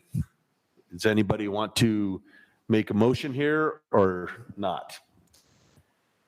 Well, I personally think like the $25 range is a better range. I think, you know, I mean, the people that can buy them out, they're going to buy them out at whatever price, you know. So that's not a concern. The concern to me is the people who can't get to do, who can't do the hours for, you know, reasons out of their control. I mean, of course, everybody can probably come up with a day to go do something, but that's what I say. It's one day to get your first tag. Yeah. Yeah. A lot of these projects, I'm done with now for a dozen years. Sometimes there'll be no projects in Salt Lake. Sorry. So you're driving an hour or two just to show up for like a 4-hour thing or an 8-hour thing. I'd like to see it stay at 20, but in the spirit of compromise, I could get behind going to 25. But I wouldn't want to see any more than that. I couldn't. I have a question on that. If dedicated hunters are buying out their hours and the division has to hire people to do those projects in their place, what are we paying those employees? What is the cost to hire somebody to do those projects versus the dedicated hunter labor? It would be a lot higher than that. A lot higher than $20 an hour. What's the cost? What are you hiring techs at right now? Your summer techs? Our own like 14? techs, it just kind of like $14 an hour. So it's not a lot more, guys.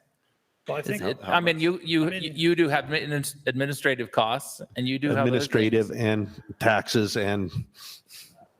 How many dedicated hunters do we have? I mean, dedicated hunter labor is generally grunt labor. Is cheap. It's not generally skilled labor.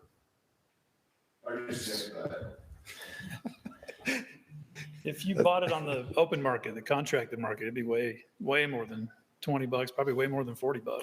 So, right, you're not hiring, it's hard to hire a technician to do this. You probably have to hire contracted for a lot of it.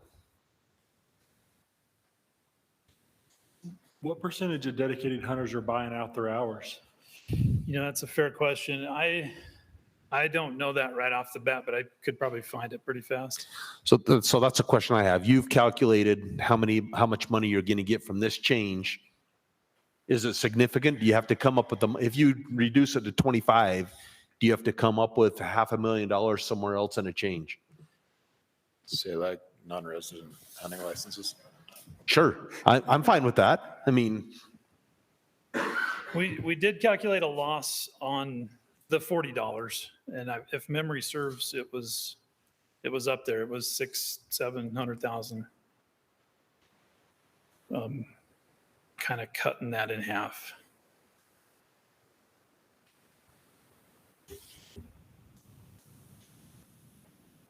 So did we have a motion on the table? No, he said he was in favor of $25.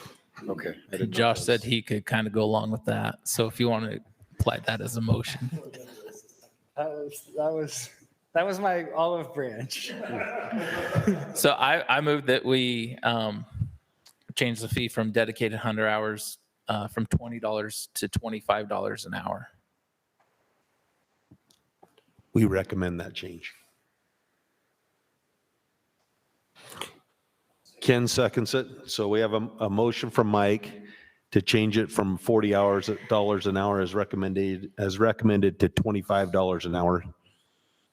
I don't get a vote. I'm against this. I think it should be more than that, but I don't get a vote unless there's a tie. Any other discussion? Explain again your reasoning for being opposed.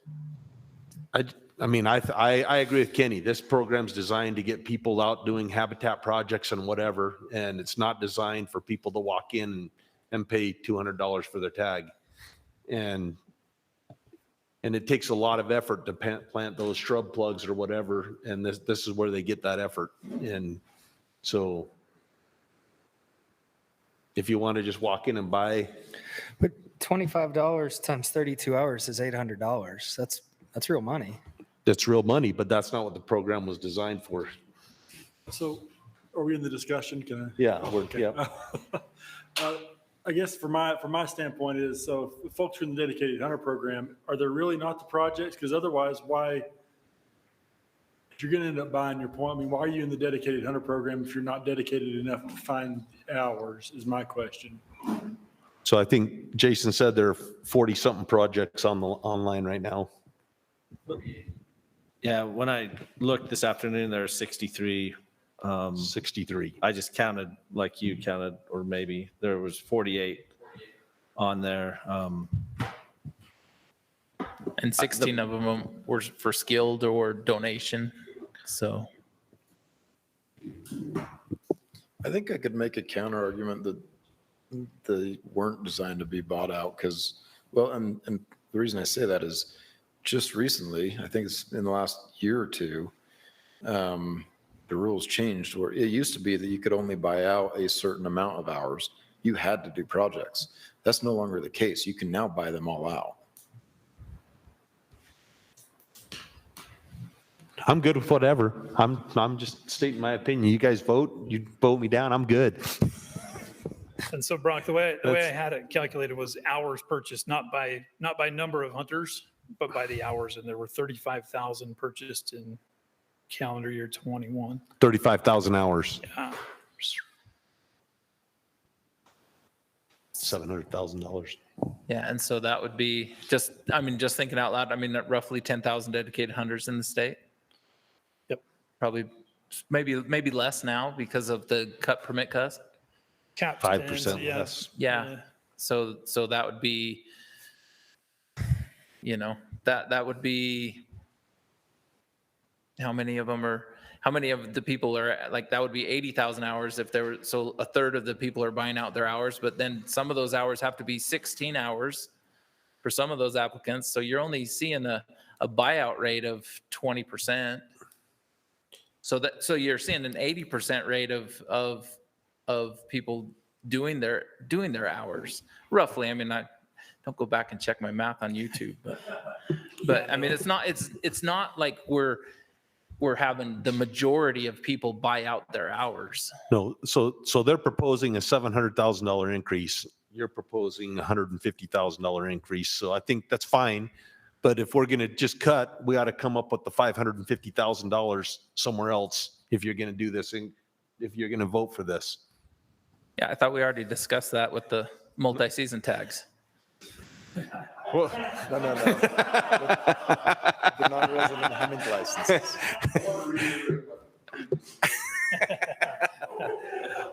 So I'm completely fine with this, but I think if we're going to be responsible, we balance our budget and we come up with the 550,000 somewhere else so that we're not just telling them to eat $700,000. Can I take a stab at an amended motion? I don't recall how those work. I would suggest that we maybe tie this to increasing the non-resident hunting license to $140. How many non-resident hunting licenses are you selling? It's a good question. We have, I would be fine with something like this, but I think it's responsible that we try to balance it for them.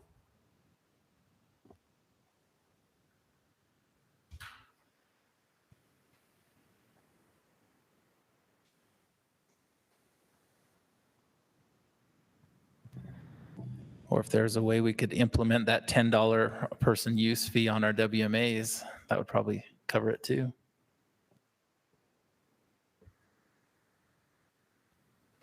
that is a long list.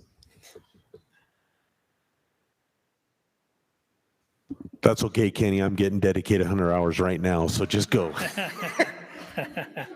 Wait, I was told we couldn't get dedicated 100 hours on the rack.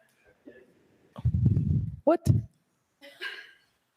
You've been missing the boat there, Mike. I'm going on record saying, no, I did not know that. I did not know it until recently myself. I got them when I served on the Habitat Council. I want double the hours when I serve on the LOA. So pure hunting, it's just a shade under 30,000 when you look at the ones who buy multi-year. No, we're just Couple talking of- hunting licenses, Yeah. non-resident hunting licenses. Non-resident hunting.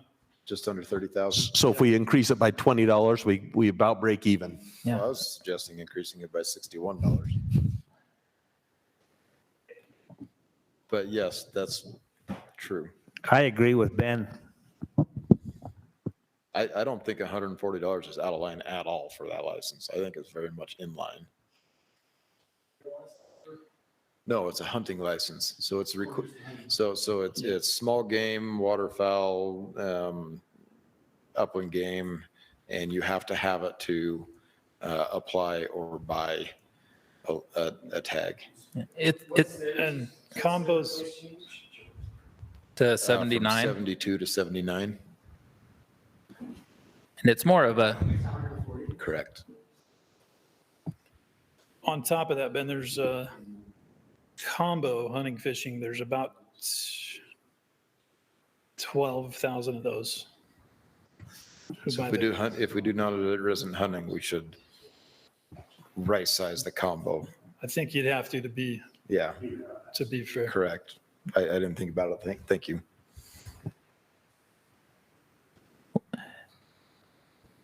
well, since I'm a non-resident in other states too, in every other state, I would probably, I don't know that I would essentially double it because you're going from 72 to 140.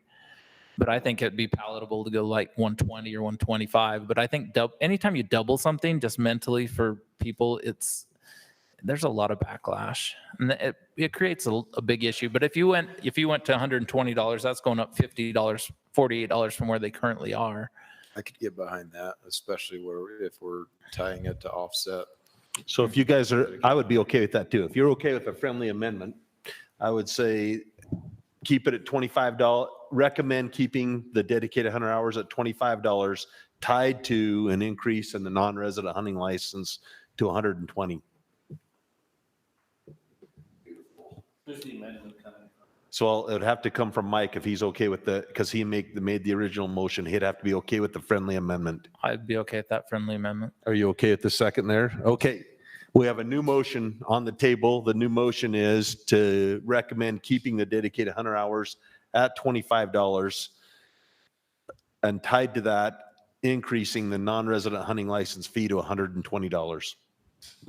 With the combo license with the combo license in line with the increase in the non-combo license. Just make it match. So Yes. the combo license is currently 98, recommended to 125. Can we make that motion to just match it or not? 120 and 150 or something like that.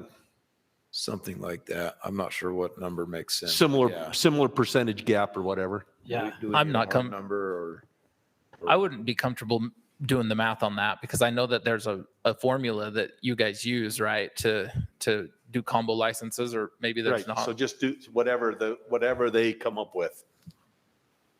Okay. Any discussion on the new motion? So the second part of that, say that. The second part is, So we would match the would make the combo match the ratio of hunting. Yes. Yep. Any other discussion on this motion? All those in favor?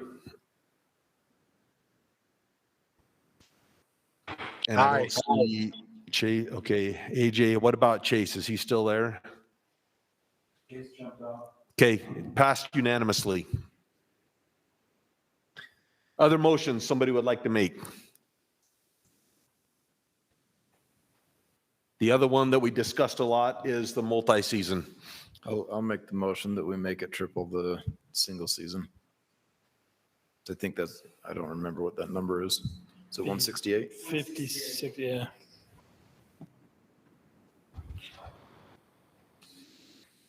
How many of those licenses are sold this year? Was it 7,500? Yeah, roughly. Maybe we've already made up that difference on the non-resident. Right, but 7,500 of them went multi-season. Oh, okay. Does that make sense? So. Was that 160? So that'd be 210,000. So maybe we've already made up that difference with the non-resident. We've more than made up with it. So. Was that you? Yeah. I'd second that. So we have a motion from Ben and a second from Josh to make the multi-season tag 3 times the single season tag. Can I ask a clarifying question on that? Is that just for residents or is that for non-residents too? That's a good question. I was intending for residents, but let's talk about non-residents. Would that be out of line to triple them? I don't. So That would the make only the difference there is, I don't think very many will hunt all 3 seasons. What's that? Well, yeah, we got the numbers. This year was 120 any bull and 26 spike. And then So- who actually shows up? Yeah. So I don't know if I'm that concerned about it because they're just not that many. If you tripled it, that'd probably just eliminate those. Which means you're going to take a hit because they're not paying the extra, even though it's not triple. Okay, Yeah. go ahead, Ken. If you guys are going to have a discussion, let's have so we can all hear. You know, what's being said is those non-resident hunters, they come in, they get them a motel or they buy stuff, the food, the groceries, all that stuff, and it benefits the state. So there's another reason why the state ought to be giving money out of the coffers to the division to do all this, because they're making money off of the people that come in from non-residents. I personally would be against tripling the non-resident price because it'd be like $1,800. Yeah, so my motion's specific to residents. What's softened you up, Mike? Why'd you change your heart? Because there's only 120. If there were 7,500 would be. You did say earlier, though, you wanted to see him at $2,000. Yeah, for residents. Brock, I got it. Go ahead. The non-resident hunters, they may come in and they spend money on hotels and things. But if you also look at the number of incidents from search and rescue, it's much higher with non-resident than it is with resident. And that's a cost. That's a cost to counties. That's a cost to communities, rural communities. They may bring in some taxes to the state, but somewhere in here, we have to factor in what does it take to go out there and save their butts, because we do. And we do it often. Almost 2/3 of the rescues are non-resident rescues. So what I'm hearing is if you come to Utah from Alaska or Wyoming, you should be guided. We should require guide requirements. Dude, I don't want that going reciprocity everywhere. Well, So I agree with you, from Wyoming or from Alaska. Let's do reciprocity. So I know, I mean, I'm probably getting in the weeds here, but what Steve brings up is a valid point is do we have part of our licenses, are they earmarked for search and rescue? Like that's what Colorado does, or Wyoming, they ask for donations, and I donate every time because if I ever need to be saved, I want to say I checked the box. Yeah, we do contribute We do. currently. Yep. From the licenses? Mhm. Okay. Is it a portion or is it a specific number? I think it's 25 cents on hunting stuff. I'd have to, it's a rusty memory, but I'd have to check that. But yeah, we do give them a small portion of hunting or fishing, I think, license sales. Go ahead, Eric. So just, I guess, depending on how the motion's made, if it was motion to keep it at the 200, I would be in support of that. I think this is a supply and demand kind of thing. I think this is, they see a value, that perceived value answer was good for me. At first, I was thinking that was a little bit more, but I think if the demand for that is there and there's an opportunity to, in the capitalist world, to be able to make a dollar that you need, that could be offset, from maybe some of these other ones, that group, then that's where I would be. And just so however the motion is made, I'd be for that. If it's for lower, I would be opposed to just give you that. I personally would be too, but I don't vote unless there's a tie. Also, we do have a motion and a second on the table. There is a motion and a second to reduce it to 3 times To the one. the single license, the single season tag. Any other discussion? So I'll call the question. The motion is made by Ben that we recommend reducing the multi-season tag to 3 times the cost of the single season tag. The proposed, 3 times the proposed cost of the single season tag. All those in favor? All those opposed? Motion fails. On a vote of 5 to 2. Okay. Any other single motions, Ben? So what did you vote, Danny? I didn't see. You voted in favor. Yeah, I voted in favor, so it's 5 to Okay. 3. So that's 5 to 3. AJ? I voted against it. So 6 to 3 failed.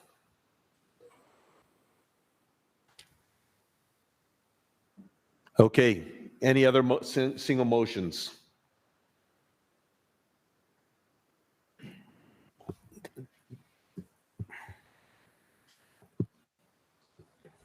Josh, you brought up about the doe pronghorn. I'd like to see the doe pronghorn and the doe deer stay at the same rate. So whatever the increase on the doe deer is, make the doe pronghorn the same. So it'd be $33 instead of 40. But question for you, Josh, what about some of these permits are for 2 does or 2 antelopes? Should they be twice as much as a single? That's a good question. So help me understand, it's if you draw 2 doe pronghorn, 33 or 66? On the doe and on both the deer and the antelope, they have 2 permits. Some people that draw, they get 2 permits. They have it set up that way. So correct me if I'm wrong, Kenny, Depredation but hunts. isn't that right? Yes. You There's can- one out on the south slope of the Uintas. If you draw that permit, you can kill. Uh-huh. I didn't understand Am I looking at the wrong? Those are there, just the one on the south slope? There's a couple hunts. The data I'm looking at says limited doe pronghorn is proposed to go from 30 to 40. Am I missing something here? I just think it should be 100 a year. Well, that's the elk's going to 56.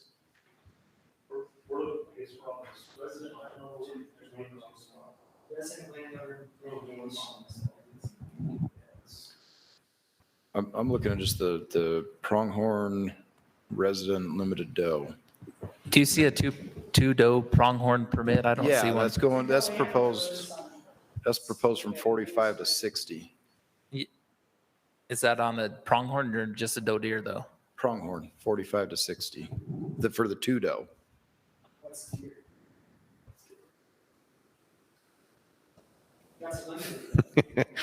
We're in the weeds now. I guess 2 does 45 to 50. And that's the, wait, let me make sure I'm on the right line here.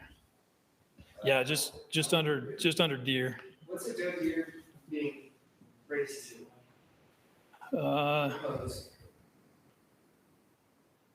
So just regular resident antlerless deer is 30, currently proposed to 33. And so I've got to find the right pronghorn, make sure we're telling you the. Okay. And what's the regular?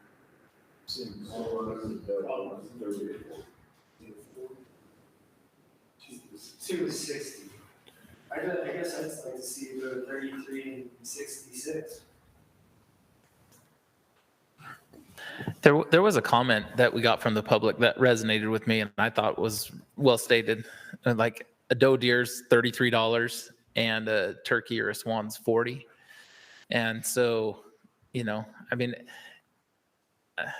that's where I don't understand quite where we're getting our numbers from, because you're going to sell them out. You're going to sell out all your doe deer tags at $33 or $40 or $50. We're just trying to keep it in line. I don't know. It almost seems like those could go to 35 and then the swans could go down to 35 and the turkeys could go down to 35 and just kind of hold those. Or all 40. Or all 40. Yeah, that's kind of what Eric's thought was. Move it all to 40 then. Move them all to 40. Move everything to 40, and then it's not creating the guys that one's worth more than another. Plus, it lets everybody guess when they draw and they check their credit card. And it's because right now you can determine what you drew by the dollar amount. And now when it says $40, you're going, ah! Well, it gives you 2 or 3 more days of excitement because you're not sure what you drew. Along those lines, with what you talked earlier about the elk committee and what they're going to come out with. And I mean, if like maybe a cow elk tag should be the same as a bull tag. I mean, is that the part of your discussion? I mean, I don't know. So we're just starting strategies now. So I don't want to give any hints. Yeah. I mean, I like the idea of having them a consistent value of, and I like the idea of 40. I don't think $40 is too much for a doe pronghorn or a doe deer or a turkey or a swan or whatever. Wyoming is 45 each for doe pronghorn, and you can shoot 2 as a non-res. So $98 will plus the hunting license and whatnot. So I thought they were 34. Wyoming? Yeah. Wyoming's 45 or 48. The total is $98 for the 2 tags. You have to buy the conservation. But you still have to buy conservation and a license. I think that if we went everything at $38, we jump some, we keep everything kind of there, but it doesn't appear like we're going too high. I mean, I think that let's go $38.25. Well, $38.25. This was the problem with us going through line by line. It is. That's why I wanted us to prove it. Yeah, but I mean, they've already spent a ton of work. Yeah, we're tinkering with $1 here and $1 there. Exactly. But we also, a lot of the constituency, a lot of the input that we heard was don't raise anything. I think it has all to be 6 raised. people. Yeah, that's true too. So, hey, Mike, I wanted to clarify on general season bull elk and antlerless elk, they are the same price. Yeah, the control permits are less, but general bull and antlerless elk are the same, both currently and the proposed. Go ahead, Ken. I don't see a problem with them going up. I mean, I've got 5 doe antelope permits, and I still didn't draw. So there's a demand for them, and the same with elk. I have 4 cow elk tags or points, and I never drew. So there's definitely, after 4 years, there's still a big push to get them. They're in demand. There is demand, Ken, but I'm going to push back a little bit. The North American model is equal opportunity for all, not just all that have money. And so I do think that we ought to keep them as affordable as possible. And both of those pronghorn, just to add to that, I think pronghorn and deer both, we issue so few that at the end of the day, the revenue difference probably negligible. So we'd be okay finding something in the middle there, I think. But I don't think $40 is too much, or 38 or whatever, and I don't want to get into nickel and diming a bunch of different things. I do like the idea of consistency. But they spend a ton of time coming up with these recommendations to balance their budget and to second guess all their time is problematic for me. And part of the effort too, maybe if I can just add real quick, Mr. Chair, as Mike asked about earlier, part of it was just to preserve what we had, but then modernize the whole entire thing, all, 420 fees or whatever in there. And then that got us in the weeds of line by line looking at it. And so some of those decisions 10, 20, 30 years ago, whatever they were, to get that fee in place, we just kind of made the change to get them to something a little more modern. And that's probably where some of that stemmed from. Well, and that's why when we started this, I don't think I've got enough information to go line by line. I mean, if I could, I think that you're charging way too little on your premium deer. I think you're charging way too little on your multi-season opportunities, because it's not just a 3 times opportunity. It's a convenience opportunity. It's a special opportunity. But I tend to agree with you, Brock. We're going through, we've changed a couple things, but I don't know how much we can go through and change. And we're talking $5. Yeah. So a motion from anybody. Back to that. Unless Mike's got one ready to go, I'll go. All right, move to approve the balance as presented. Second. Okay, we have a motion from Ben to approve the balance of the recommendations as presented, and seconded from Luke. We do have a board member here that's heard this whole discussion. And so, I don't know what's going to happen in the other racks. Discussion on the motion? It's tough. Every comment we got was don't raise fees, but I think we All know. 6 of them. No, there was a bunch. There was 6 that said that. I got like 30 emails. I got quite a few emails, and I got a few texted me emails. and called me and stopped by. So, it's a concern. Just like anything. I want to know how it feels to be in the legislative position where somebody's going to watch this and they're going to come back to me and say, you voted to raise fees.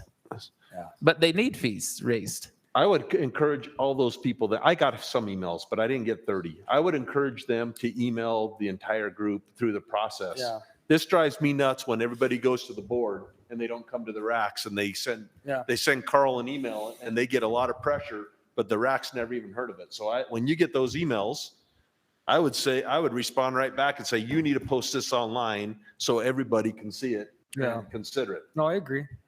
So, that said, Ben,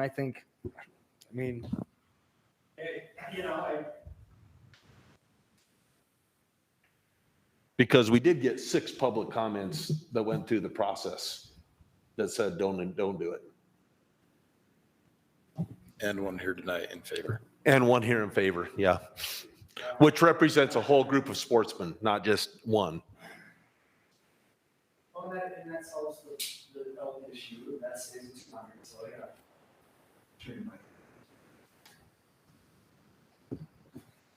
Okay, any other discussion on the motion? So my initial thought, this whole thing was, how would we actually go through all this? I think we understand the need for the budget increase. They've done their work.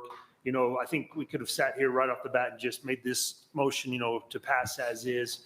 But there was some passion about certain ones. And I think, Ben's motion now to move forward, just the rest as it is. I think that's probably our best.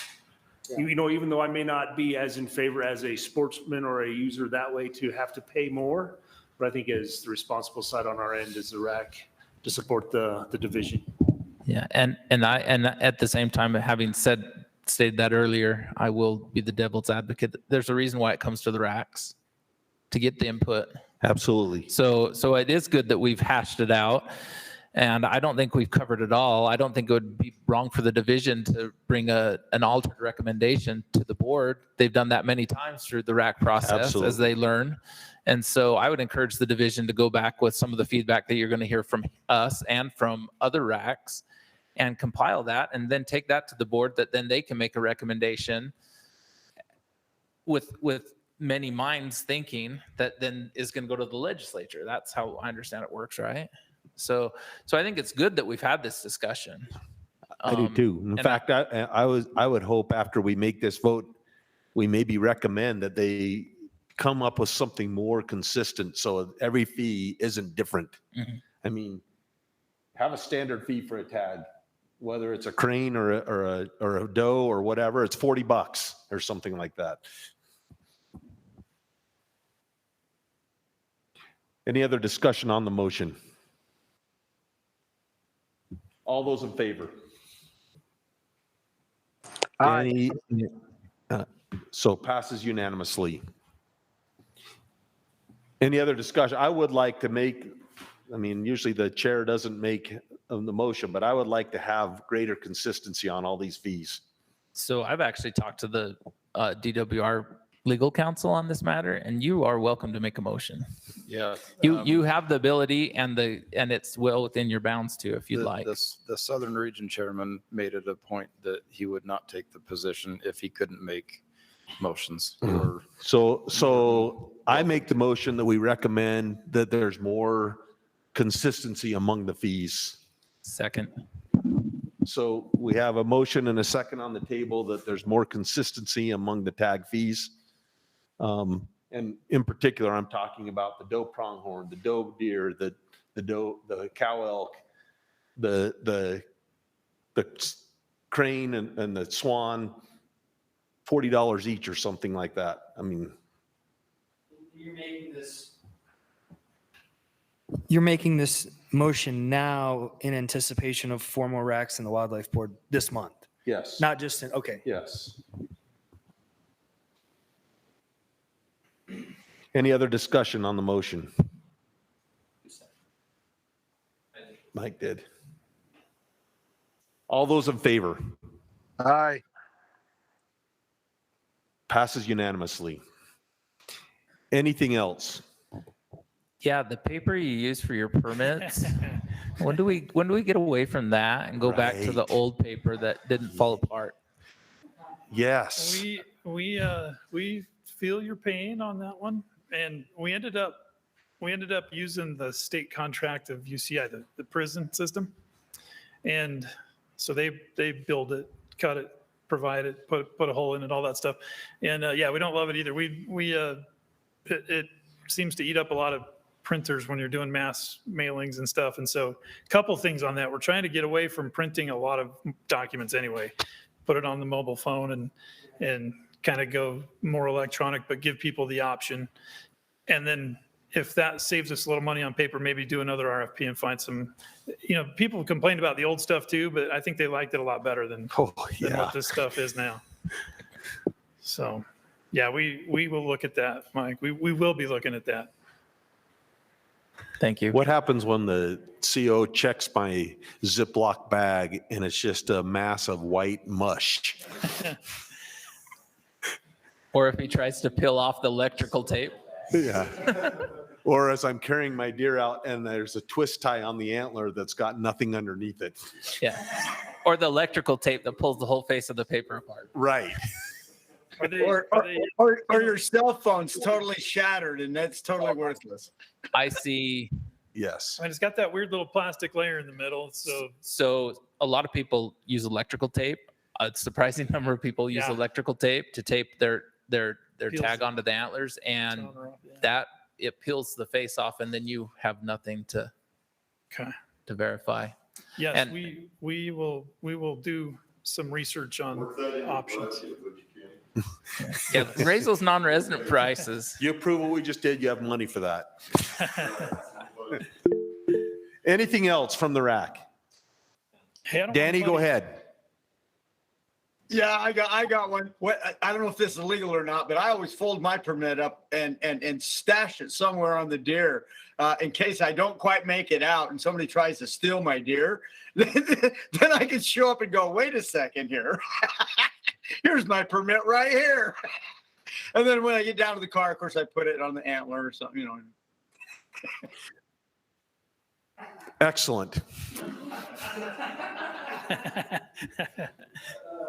Anything else? Then meeting adjourned.